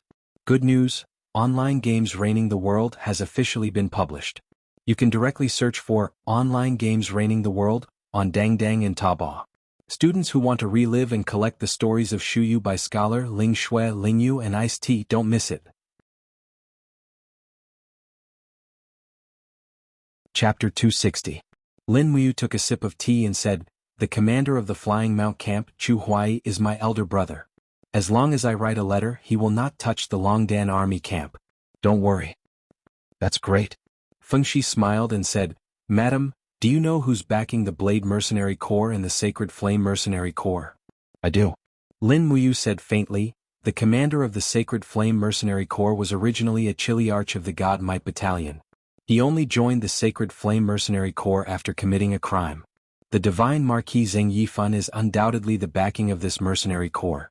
As for the Blade Mercenary Corps, their weapons, rations, armors, and pay all come from the Imperial General's residence. This mercenary corps is probably Yu Wenxia's private army. Since Madame knows. Fengshi's expression was solemn. Do we still want to fight? Don't worry. Lin Muyu leisurely leaned on the chair and said, the Empire's laws prohibit the cultivation of private armies. Both Yu Wenxia and Zheng Yifan are aware of this rule. Therefore, the Empire's army will not easily participate in battles between mercenary corps. Of course, I used the Flying Mount camp to help Dragon Rocky Mountain because I have the Dragon Talisman. Although Yu Wenxia is the Imperial General, he doesn't have any military power. There's no need to be afraid of him. Fengshi nodded and said, but what if Divine Marquis Zheng Yifan uses the God Might Battalion to help? The God Might Battalion? Lin Muyu took a deep breath and said, if Zheng Yifan really uses the God Might Battalion to attack the Empire's registered mercenary corps, he will be breaking the law knowingly. Go all out and fight. As long as you can destroy the God Might Battalion, it's worth it even if the entire Longdan army camp is destroyed. Fengshi was stunned. Madam, the Longdan army camp is your blood and sweat. So what? The God Might Battalion will always be a disaster if they stay in Lanyan City. I have long wanted to remove this poisonous thorn, but I didn't have an excuse. That's good. I will do it immediately. Okay, go. After Fengshi left, Lin Muyu still leaned back in her chair, and countless thoughts flashed through her mind. Lanyan City was the capital of the Empire, and the collision between mercenary groups was also the fiercest among the 12 provinces. But after all, it was a duel between mercenary groups of more than 10,000 people, and this kind of battle was no different from a war. It was hard to say whether the officials of Yunzhong Commandery and Sangnan Province would regulate it. Moreover, the Empire didn't allow mercenary groups to develop freely. In fact, all the major mercenary groups had backers in the imperial court. This was also one of the main reasons why the founding emperor, Qin had formulated the mercenary strategy. Once the empire's rule was threatened, these registered mercenary groups could be incorporated into the empire's army at any time to strengthen the army. Lin Muyu created the Longdan army camp just for this day. After all, as the emperor's godson, he was very famous, but the number of troops he had was pitifully small. The Eagle's Nest Battalion had 700 people at most, and the Divine Temple had less than 1,000 people. Compared to Feng Jixing, who had 30,000 imperial guards, and Chu Huaying, who had 17,000 flying cavalry battalion, he was really inferior. But once the Longdan army camp was officially incorporated into the empire's army, Lin Muyu could only be the commander. When that time came, he would have 15,000 elite troops and he would have the confidence to speak. At this moment, the guard of the Divine Temple outside the door reported again, Deacon Lin, the messenger from Zetian Palace is here. Let him in. Yes. An attendant of Zetian Palace pushed open the door and entered. He said respectfully, Madame Lin Muyu, according to His Majesty's Imperial Edict, He invites you to Zetian Palace in the morning of the day after tomorrow to participate in the spring plowing ceremony. Okay, I got it. Thank you. Madam, you're too polite. I'll take my leave. I won't see you out. At night, she brought Tang Xiaoxi to look for Chu Yao for a meal. This time it was Tang Xiaoxi who was treating. On the other hand, Chu Yao and Tang Xiaoxi had finally become familiar with each other after meeting a few times. Moreover, Chu Yao and Lin Muyu addressed each other as brother and sister, which indeed made Tang Xiaoxi feel much more relaxed towards Chu Yao. She felt that this beauty, who was known as the #1 beauty in the spiritual medicine division, would no longer snatch her man away, so she became especially friendly with her. Time passed quickly, and on the second day Lin Muyu received a letter from Luoyu.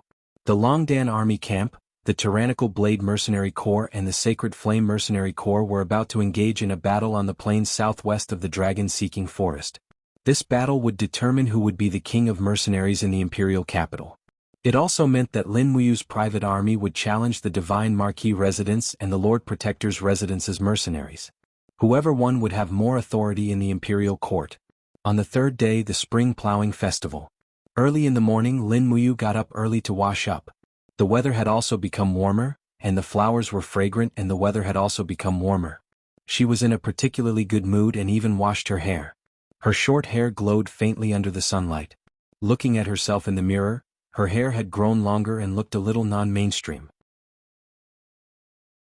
Although it was said that the women in the imperial capital liked handsome men with long hair, such as Feng Jixing, Chu Huayin, and the others who had their long hair tied up in a bun or braided into some nice-looking ends, Lin Muyu was not used to it. He was the only high-ranking general in Lanyan City who liked short hair. Deacon Guyang, can you help me cut my hair? Lin Muyu smiled and said, I'll be in good spirits. Guyang smiled and nodded. All right, this old man is going to cut Yu's hair again. However, Guyang did not even use the scissors. He raised his finger lightly, and his fighting aura turned into a sharp blade. With a swoosh, he cut off the hair that had grown out of Lin Muyu's hair. His knife technique was exceptionally sharp, and not long after, a new hairstyle was done. Although it was not neat, Lin Muyu was naturally handsome, and this made him look casual and unrestrained. He tucked the Divine Temple's silver helmet under his armpit and flipped onto his horse. He smiled and said, Grandpa Guyang, I'm going to participate in the spring plowing ceremony. You've also received the invitation, right? I'll wait for you at Zetian Palace. Guyang smiled lightly. All right, this old man will go later. Deacon Yu, you go first. Lin Muyu spurred his horse forward, and very soon Qin Yen also followed. As the son of Prince Jining, he naturally had to participate. The journey was very lively, and the citizens of Lanyan City were decorated with lanterns and streamers. Qin Yen smiled and said, Big brother, the sword absorption technique that you displayed last time. I still haven't mastered it. Tell me about it when there's a chance. And then we'll talk about it when there's time. All right, thank you very much, big brother. Qin Yen was still a martial arts fanatic as always. His obsession with martial arts caused his cultivation to be second only to Lin Muyu among the younger generation of the Divine Hall, and there were faint signs of him catching up. It was said that he was already about to break through to the first layer of the heavenly realm at any time. To have such a realm at such a young age, this was something that Lin Muyu, Feng Jixing, Qin Lei and the others could not compare to. Outside the Zetian Palace Hall, there was a sea of people praying for blessings. Just today, Qin Jin was going to hold the spring plowing ceremony together with Her Highness Yin, praying for blessings for all the people in the world. The square was already about to be drowned by the sea of people. Lin Muyu, Qin Yen, and the others could only get off their horses and squeeze in step by step, leading their horses. Days like this, it was as if all the soldiers had lost their dignity and were joyful with the people. After entering the outer city of the Zetian Palace Hall, Qin Yan's weapons and spatial pouch were all confiscated. The laws were strict, and only the imperial guards and commander-level officers had the right to bring weapons into the Zetian Palace Hall, so he could only do this. After handing the war horses to the servants, Lin Muyu brought Qin Yen into the palace. The palace was also filled with a sea of people, and those who were invited were either important officials in the imperial court, or the descendants of emperors, generals and ministers. Qin Jin sat on the throne, while Qin Yin stood at the side in a luxurious princess cloak. When she saw Lin Muyu from afar, she immediately walked down the steps and held his hand intimately. Big brother Yu, I heard that you've been annoyed to death by reading through files recently? Hehe, you can take advantage of this opportunity to have a good rest. Happy spring plowing day, big brother you. Lin Muyu could not help but smile. Happy spring plowing day too, Xiaoyin. Come with me quickly, let's pray for father. All right. Qin Yin held his hand and walked up the steps. Lin Muyu bowed and said, Lin Muyu prays for father, may father live a long, healthy and boundless life. Qin Jin could not help but burst into laughter. Good job. Lin Muyu nodded, not knowing what else to say that would be more appropriate. However, with a sweep of her gaze, she saw that the gazes of quite a few descendants of the aristocrats in the palace were already enough to kill. Qin Yin was the #1 beauty of Lanyan City, and also the successor of her clan. Be it in terms of appearance or status, she was an existence that everyone revolved around. But now, this #1 beauty of the empire was actually being so intimate with Lin Muyu. How could this not make those young aristocrats who saw Qin Yin as their dream lover not feel envy, jealousy, and hatred? Fortunately, Qin Jin came to the rescue at this moment, saying, the palace will only start in a while. You and Xiaoyin follow father to the rear palace. I've stewed some lotus seed soup this morning. It has the effect of clearing the heart and soothing the qi. Come over and have a taste. Yes, father. Lin Muyu respectfully followed the emperor and the princess into the rear palace, causing countless people's eyes to turn red. However, this was the privilege of being the emperor's godson. It seemed that Qin Jin was also intentionally or unintentionally telling everyone how highly he regarded this godson of the emperor, and not just giving him a simple title. Lin Muyu could not see through Qin Jin. It was getting more and more difficult to see through him. Qin Jin's culinary skills were well known throughout the world. The bowl of lotus seed soup he made was also very exquisite, and its aroma filled the air. Lin Muyu sat down and respectfully took a sip. She smiled and said, It's really sweet. Qin Jin also smiled. Then drink more. Yes, father. After drinking 2 full bowls, Lin Muyu was worried that she would not be able to hold in her pee during the spring plowing ceremony later. So she did not dare to continue drinking. She respectfully said, Father, I'm full now. Qin Jin smiled and personally helped Lin Muyu clear away the bowls and chopsticks. Qin Yin sat at the side and said with a light smile, Big brother you, is it because the matters in the holy temple are very complicated? I heard from Xiaoxi that you're so worried that your hair is about to turn white. It's all right. All right. After Qin Jin handed the bowls and chopsticks to the attendant, he turned around and said with a smile, I heard that you've raised a mercenary group called the Longdan Army Camp, and that they already have over 10,000 soldiers. Is that true? His gentle words sent a chill down Lin Muyu's spine. Chapter 261. Countless thoughts flashed through her mind. Lin Muyu knew that with Qin Jin's shrewdness, there was no way she could deceive him. Thus she could only tell the truth. Yes, Longdan Army Camp was indeed single-handedly nurtured by me. Qin Jin sat down and slowly pushed a cup of tea in front of Lin Muyu. Then what was Yu's original intention in founding Longdan Army Camp? Can you tell Imperial Father? Original intention. Lin Muyu was silent for a moment. Perhaps it was to protect the Empire's territory. Speak the truth.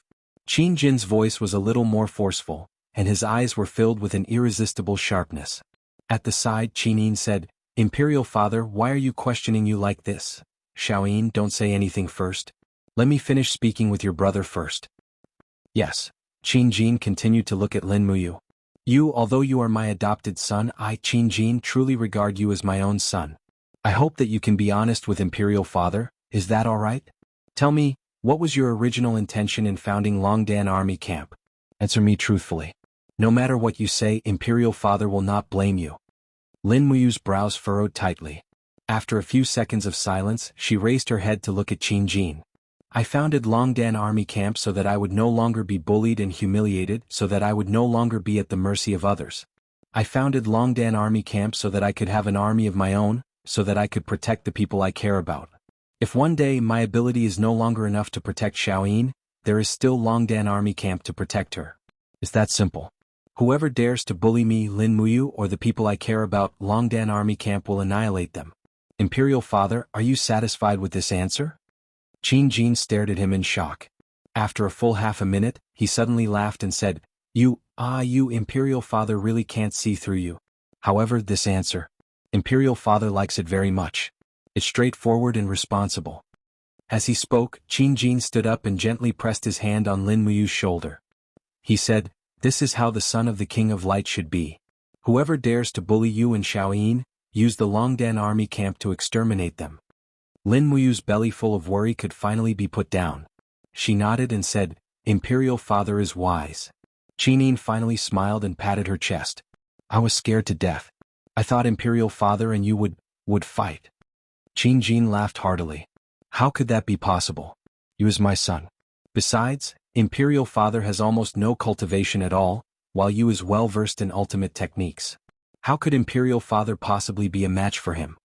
Lin Muyu smiled and said, You're joking, Imperial Father? However, he knew that there were at least 50 Imperial Forest Guards protecting the rear hall.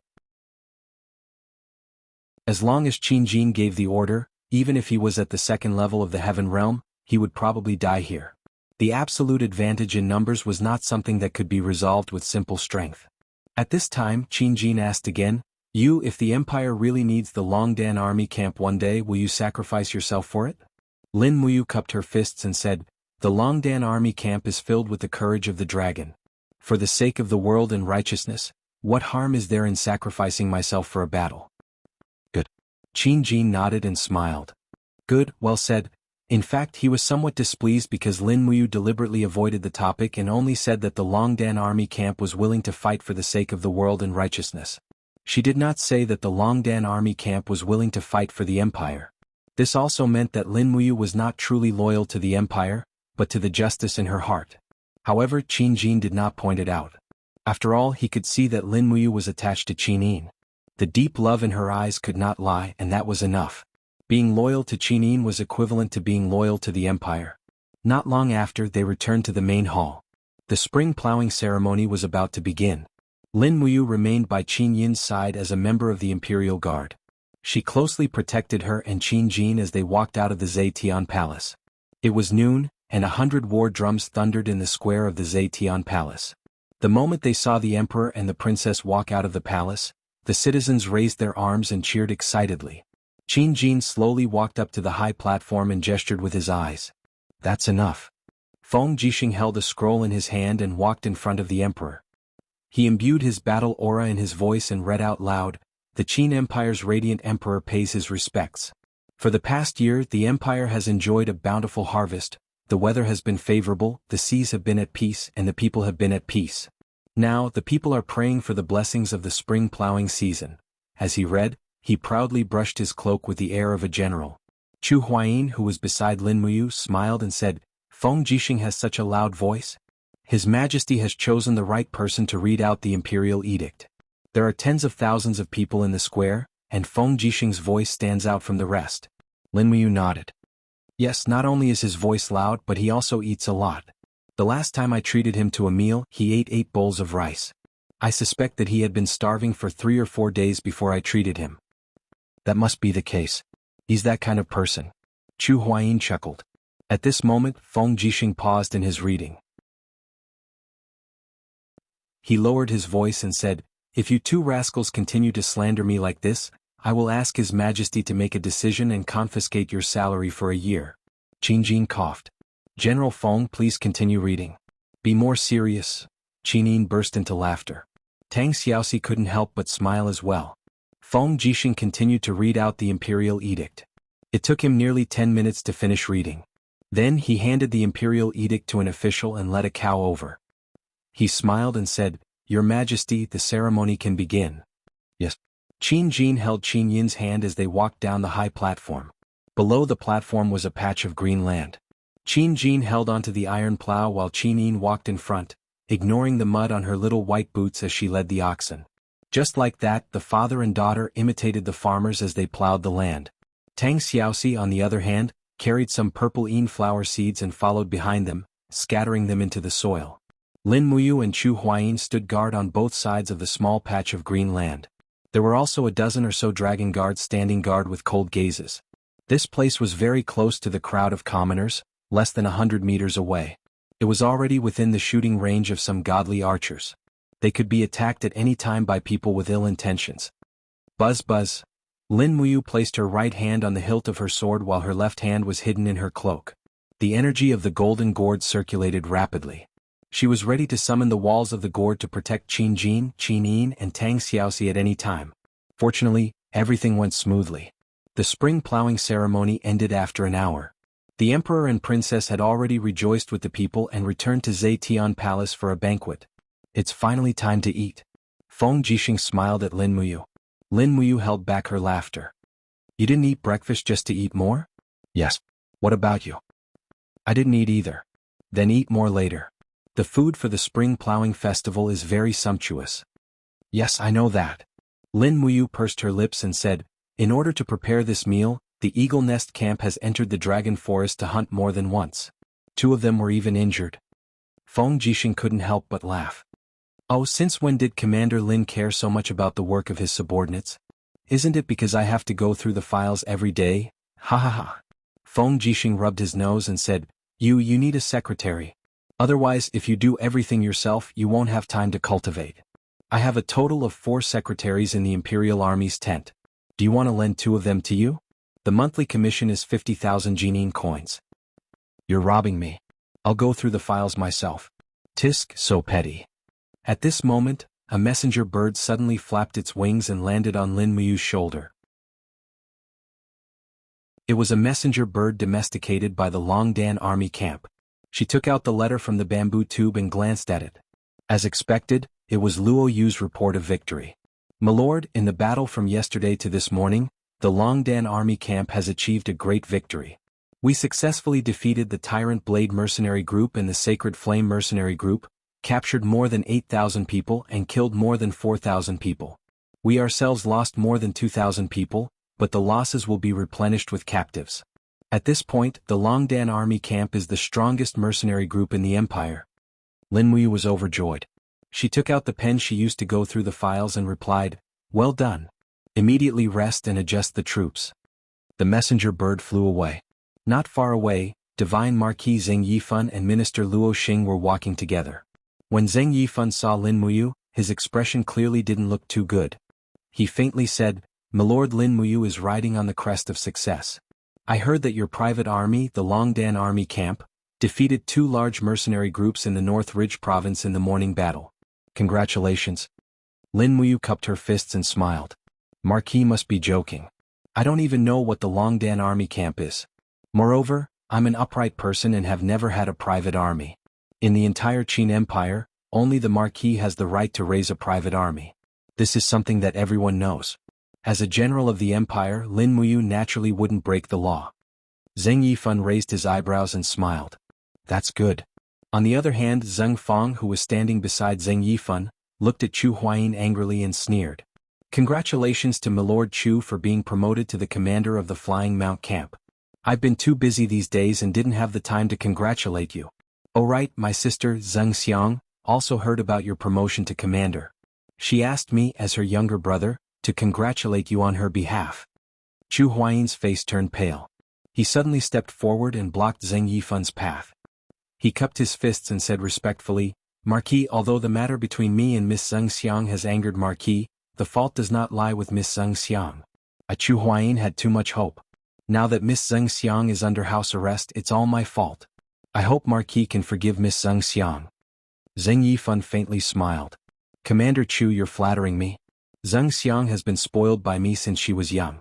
I'm afraid she won't be able to enter Commander Chu's residence. Just give up, Commander. Chu Huayin frowned and cupped his fists. Yes, as long as Marquis releases Miss Zheng Xiang, I, Chu Huayin, am willing to give up. I'd rather forget about Miss Zheng Xiang and never see each other again. Remember what you said. Zheng Yifan cupped his fists and said, Then this old man thanks Commander Chu for your good intentions. Chu Huayin stood blankly on the spot. His extraordinarily handsome yet disappointed look made countless noble ladies' hearts ache. One by one, they crowded around him as if they wanted to comfort him. However, they didn't expect Chu Huayin to turn around and leave without even looking at them.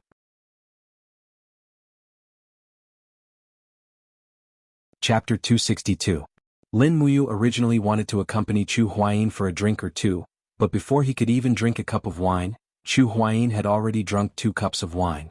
In less than 10 minutes, he had already finished a pot of wine. His frown made others sigh. But what could they do? In this world, whether it was power, status, or reputation, which one of them wasn't more important than love? Love in this chaotic world was like a fallen leaf that drifted with the wind. How many people could have it? Not long after, Chu Huayin was dead drunk. Feng Jixing immediately ordered 2 imperial guards to send him back to the imperial army's barracks to rest. He and Lin Muyu carefully protected the emperor and the princess. Fortunately, the banquet didn't last too long. It ended around 2 in the afternoon. Qin Jin was feeling unwell and left early. After that, the officials took their leave one by one. After sending off a large group of nobles and officials, Lin Muyu led the warhorse and personally sent Qin Yin back to Phoenix Perching Hall. Meanwhile, Wei Chou and Xiahou Sang were responsible for escorting Tang Xiaoxi back to the duke's residence. Phoenix Perching Hall was very secluded. With the arrival of spring, it was filled with birdsong and fragrant flowers. Most of the maids in the imperial palace were arranged to stay in Phoenix Perching Hall. Qin Yin didn't have many maids in her own bedroom. A group of maids came up from afar and escorted Qin Yin into the hall. As an official, it didn't seem appropriate for Lin Muyu to enter. Thus, she cupped her fists and said, "Xiao Yin, I'll see you off here." Qin Yin turned around and blinked at him. "Brother Yu, aren't you going to have some tea in Phoenix Perching Hall before leaving?" "No, there are still many things to take care of in the Divine Palace. I won't be going in. I'll come back to Zetian Hall to see you." "And all right." Qin Yin smiled and gracefully bowed to Lin Muyu. She smiled and said, "If Brother Yu doesn't come to see Xiao Yin for too long, then Xiao Yin will have to personally go to the Divine Palace to see you." Lin Muyu couldn't help but laugh. "All right, as long as Xiao Yin is happy. I'll be leaving now." "Yes." He mounted the horse and galloped away. Today was the Spring Plowing Festival, the busiest festival of the year in the empire. Tongtian Street was bustling with activity in the afternoon. Performers, singers, and lanterns could be seen everywhere. The streets were bustling with activity, to the point that Lin Muyu had no choice but to dismount and lead her warhorse through the crowd. On the other hand, a group of commoners were shocked to see such a high-ranking military officer walking through the crowd. After passing through the busiest part of the Zetian Temple, it was finally quieter. There were many stalls selling candied haws, windmills, sugar figurines, and other small things on the side of the road. Lin Muyu reached out to support the horse's back and leaped onto it. Just as she was about to spur the horse forward, a group of people suddenly came from the front. They were people from the general's mansion, and the person in the lead was Yuan Lian. He was holding a rope in his hand, and the end of the rope was tied around the neck of a bloodthirsty tiger cub. "Halt!" Yuan Lian suddenly pointed at Lin Muyu on the horse and said with a smile, "General Jinan has such an imposing manner. What, don't tell me you don't recognize us." "Of course I do." Lin Muyu smiled slightly. "Young General Yuan has always been well." "Heh!" The corner of Yuan Lian's mouth rose and he said with a smile, "Lin Muyu, don't ask hypocritically. Have you forgotten the bet between us? It's been a month. I wonder if that so-called dragon egg of yours has hatched anything yet. It wouldn't have hatched a dog, would it?" "Ah." The group of attendants and servants around Yuan Lian also laughed. The only one who didn't laugh was Ling Feng, the son of Jinan General Ling Nantian. This group of generals' sons had always been known as Tiger Sons of Generals in Lanyan City. They hung out all day, and although they didn't have any ranks in the army, their status couldn't be ignored. Lin Muyu was startled. She finally remembered that there was indeed such an agreement. She glanced at Yuan Lian's bloodthirsty tiger. It was just a cub that wasn't even a year old. Although its claws had already matured, it was nothing compared to Little Apple. Dismounting from the horse, Lin Muyu smiled and said, "You really want to compete? If you want to compete, let's do it here." Yuan Lian sneered and said, "The crux of the matter is whether your dragon egg hatched a pet or not." "Yes, give me a moment." Lin Muyu tied the horse to a wooden stake at the side and stepped into the alley. Suddenly her entire temperament changed. Taking advantage of the fact that Yuan Lian and the others didn't come over to watch, she let out a low roar and activated her four-dimensional power. Immediately, lightning flashed and her spiritual sense broke out of her body, creating a spatial crack 17 meters away. "Awoo!" The Acatosaurus lazily pressed its front paw on the spatial crack and poked its head out to look outside, as if it didn't want to come out at all. Lin Muyu immediately used her spiritual sense and said to it, "Come out for me.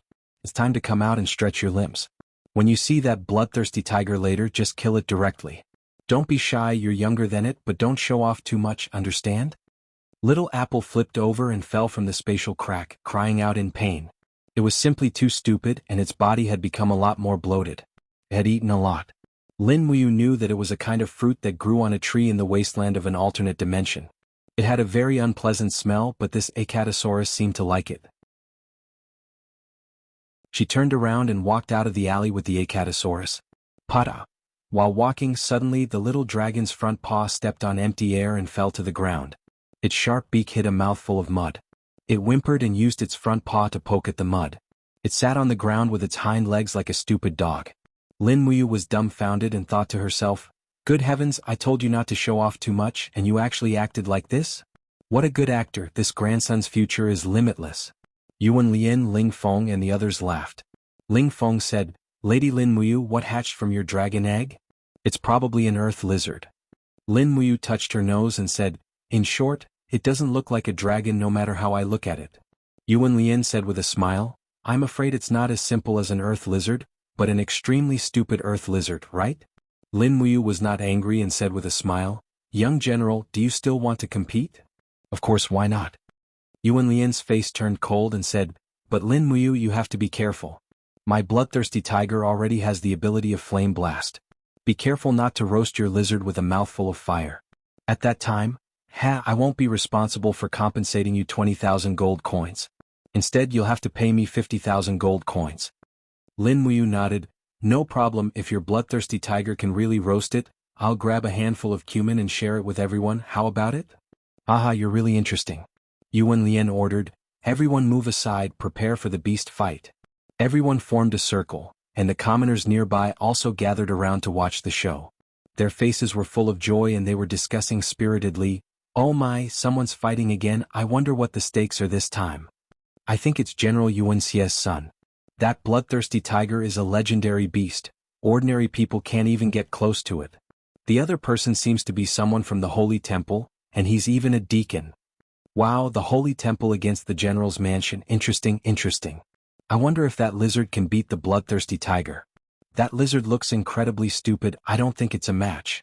After all, how can a lizard be a match for a tiger? Not to mention the bloodthirsty tiger king. Aha, just wait for the show. Bloodthirsty tiger, prepare to attack." Yuan Lian said as he rubbed the bloodthirsty tiger's head. However, the bloodthirsty tiger was naturally fierce, and it did not have a soul contract with Yuan Lian. It turned around and bit Yuan Lian's palm. Fortunately, Yuan Lian's cultivation was not bad, and he easily dodged the bite. However, he could not help but feel a little embarrassed. In comparison, the Acatosaurus was much more obedient. It sat on its hind legs, its front paws supporting itself, and its head swayed back and forth. It blinked its large eyes at Lin Muyu, and its tail swept the ground. "Go on, fight." Lin Muyu glared at it. The Acatosaurus immediately rushed out and roared at the bloodthirsty tiger as if provoking it. On the other hand, the bloodthirsty tiger as the Tiger King also roared. The two vicious beasts did not look like they were fighting one-on-one, but more like they were acting cute. Yuan Lian sneered, "Lin Muyu, if your lizard is really killed, don't regret it." "Don't worry, I won't regret it." Lin Muyu crossed her arms in front of her chest, lazily watching the scene of the beast battle. Finally, the bloodthirsty tiger took the initiative to attack. With a roar, its entire body ignited with raging flames. It pounced forward, raised its front paws and swatted at the Acatosaurus. The onlookers all screamed. A bloodthirsty tiger that was not even a year old could have such a powerful attack.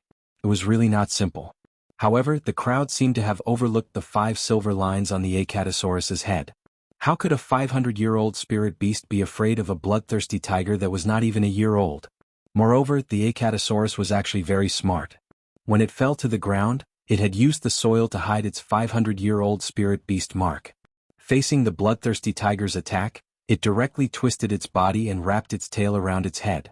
Its entire body shrunk into a ball, and it used its red crystal scales to resist the bloodthirsty tiger's attack. The bloodthirsty tiger's fierce slap sent the Acatosaurus flying like a frisbee. It slammed into the wall and bounced back. It looked like it would not survive for long. "Awoo!" The bloodthirsty tiger pressed its front paws on the ground and roared.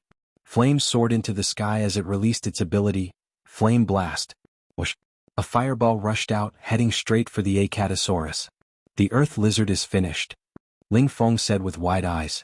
The onlookers were also dumbfounded. They did not expect that the outcome of this beast battle would be decided so quickly. However, under everyone's gaze, the little dragon suddenly spread its body and pressed its front paws on the ground. With a roar, faint golden dragon patterns appeared on its body, and it actually collided with the energy of the flame blast. Energy splashed out. The bloodthirsty tiger's red crystal scales were extremely tough, and it directly scattered the weak flame blast attack. In the next instant, the Acatosaurus had already arrived in front of the bloodthirsty tiger, completely releasing its dragon chi. A majestic and domineering aura caused the bloodthirsty tiger to howl in fear. However, it was already too late. The Acatosaurus raised its sharp claws and attacked with its illusory claws. Blood splattered everywhere, and the bloodthirsty tiger's head split open. The little dragon was like a ferocious beast, rapidly devouring the bloodthirsty tiger's incomplete spirit stone. The onlookers were almost petrified by the scene. They all murmured, "What a ferocious earth lizard so strong."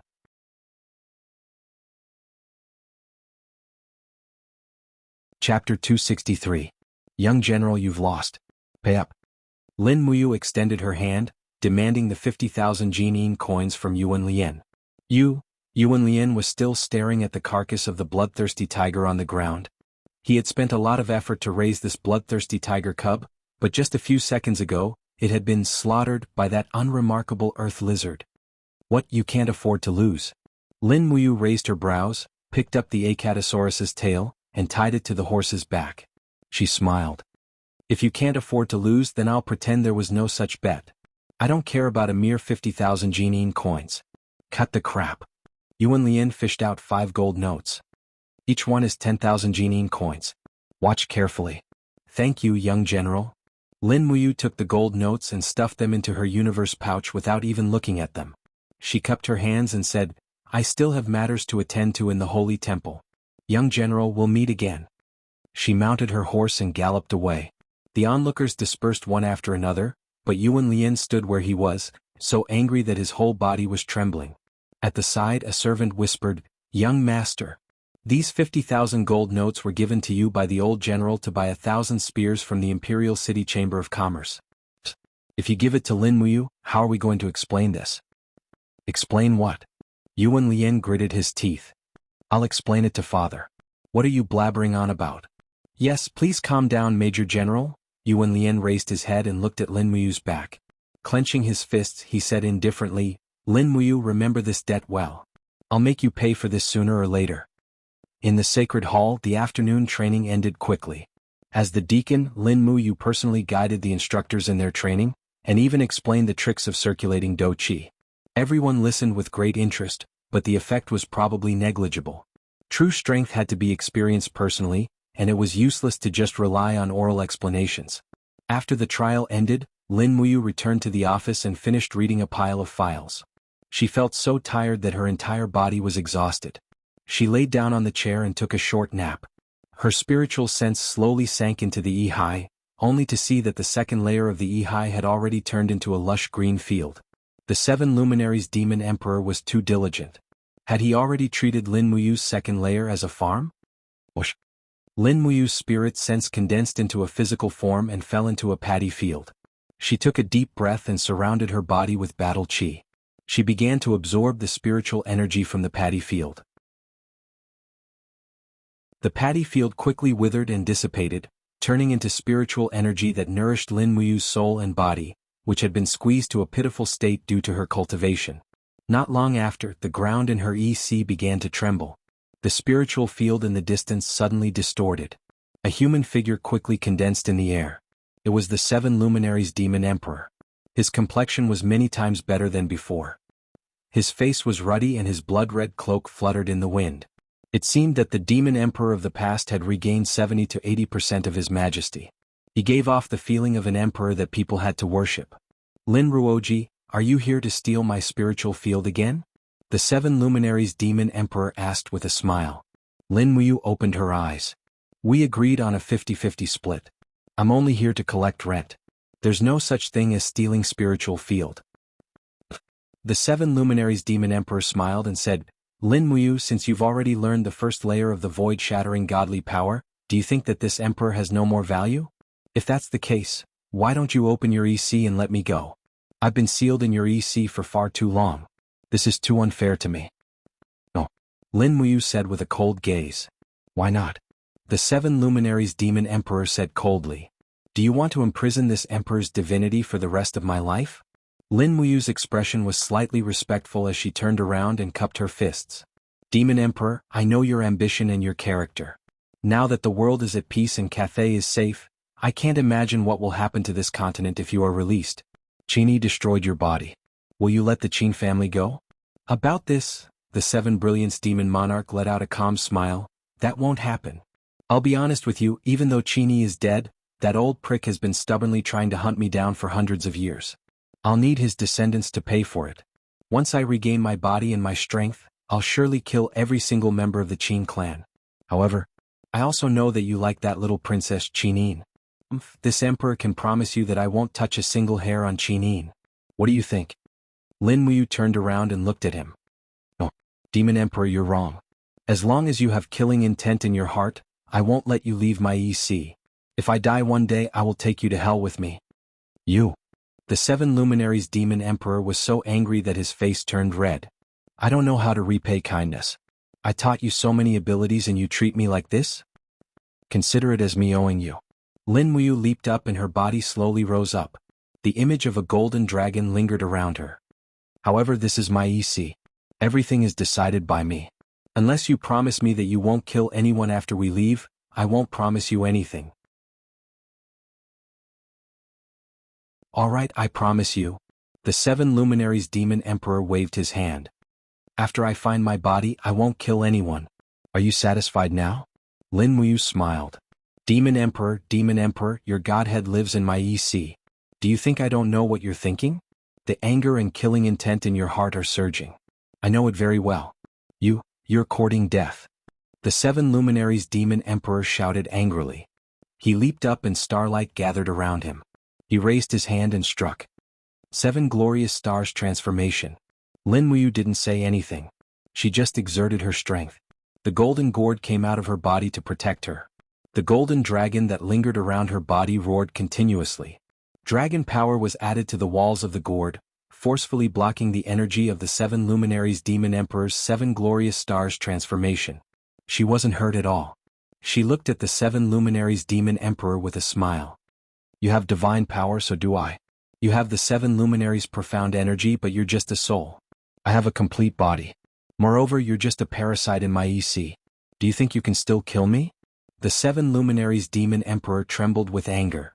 Stinking brat, Lin Ruoji, just you wait. One day this emperor will twist your head off. Let's see how you can still be with that Qinin. Lin Muyu flew out and his spiritual sense left his EC. He took a deep breath.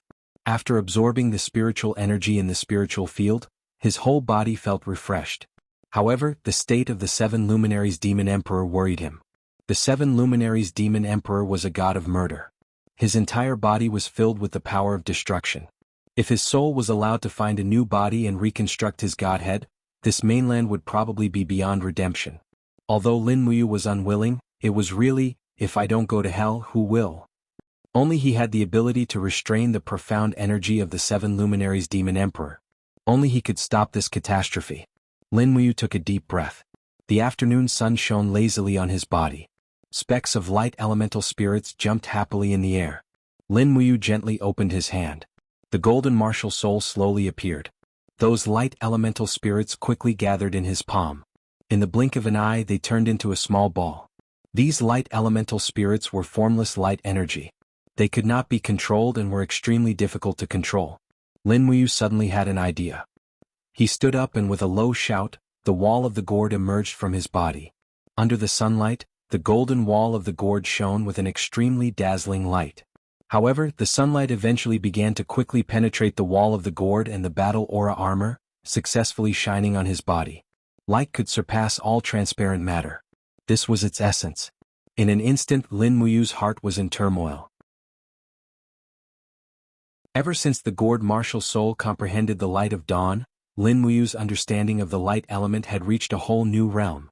She could even communicate with the light elemental spirits very easily. Summoning and dispersing them was effortless.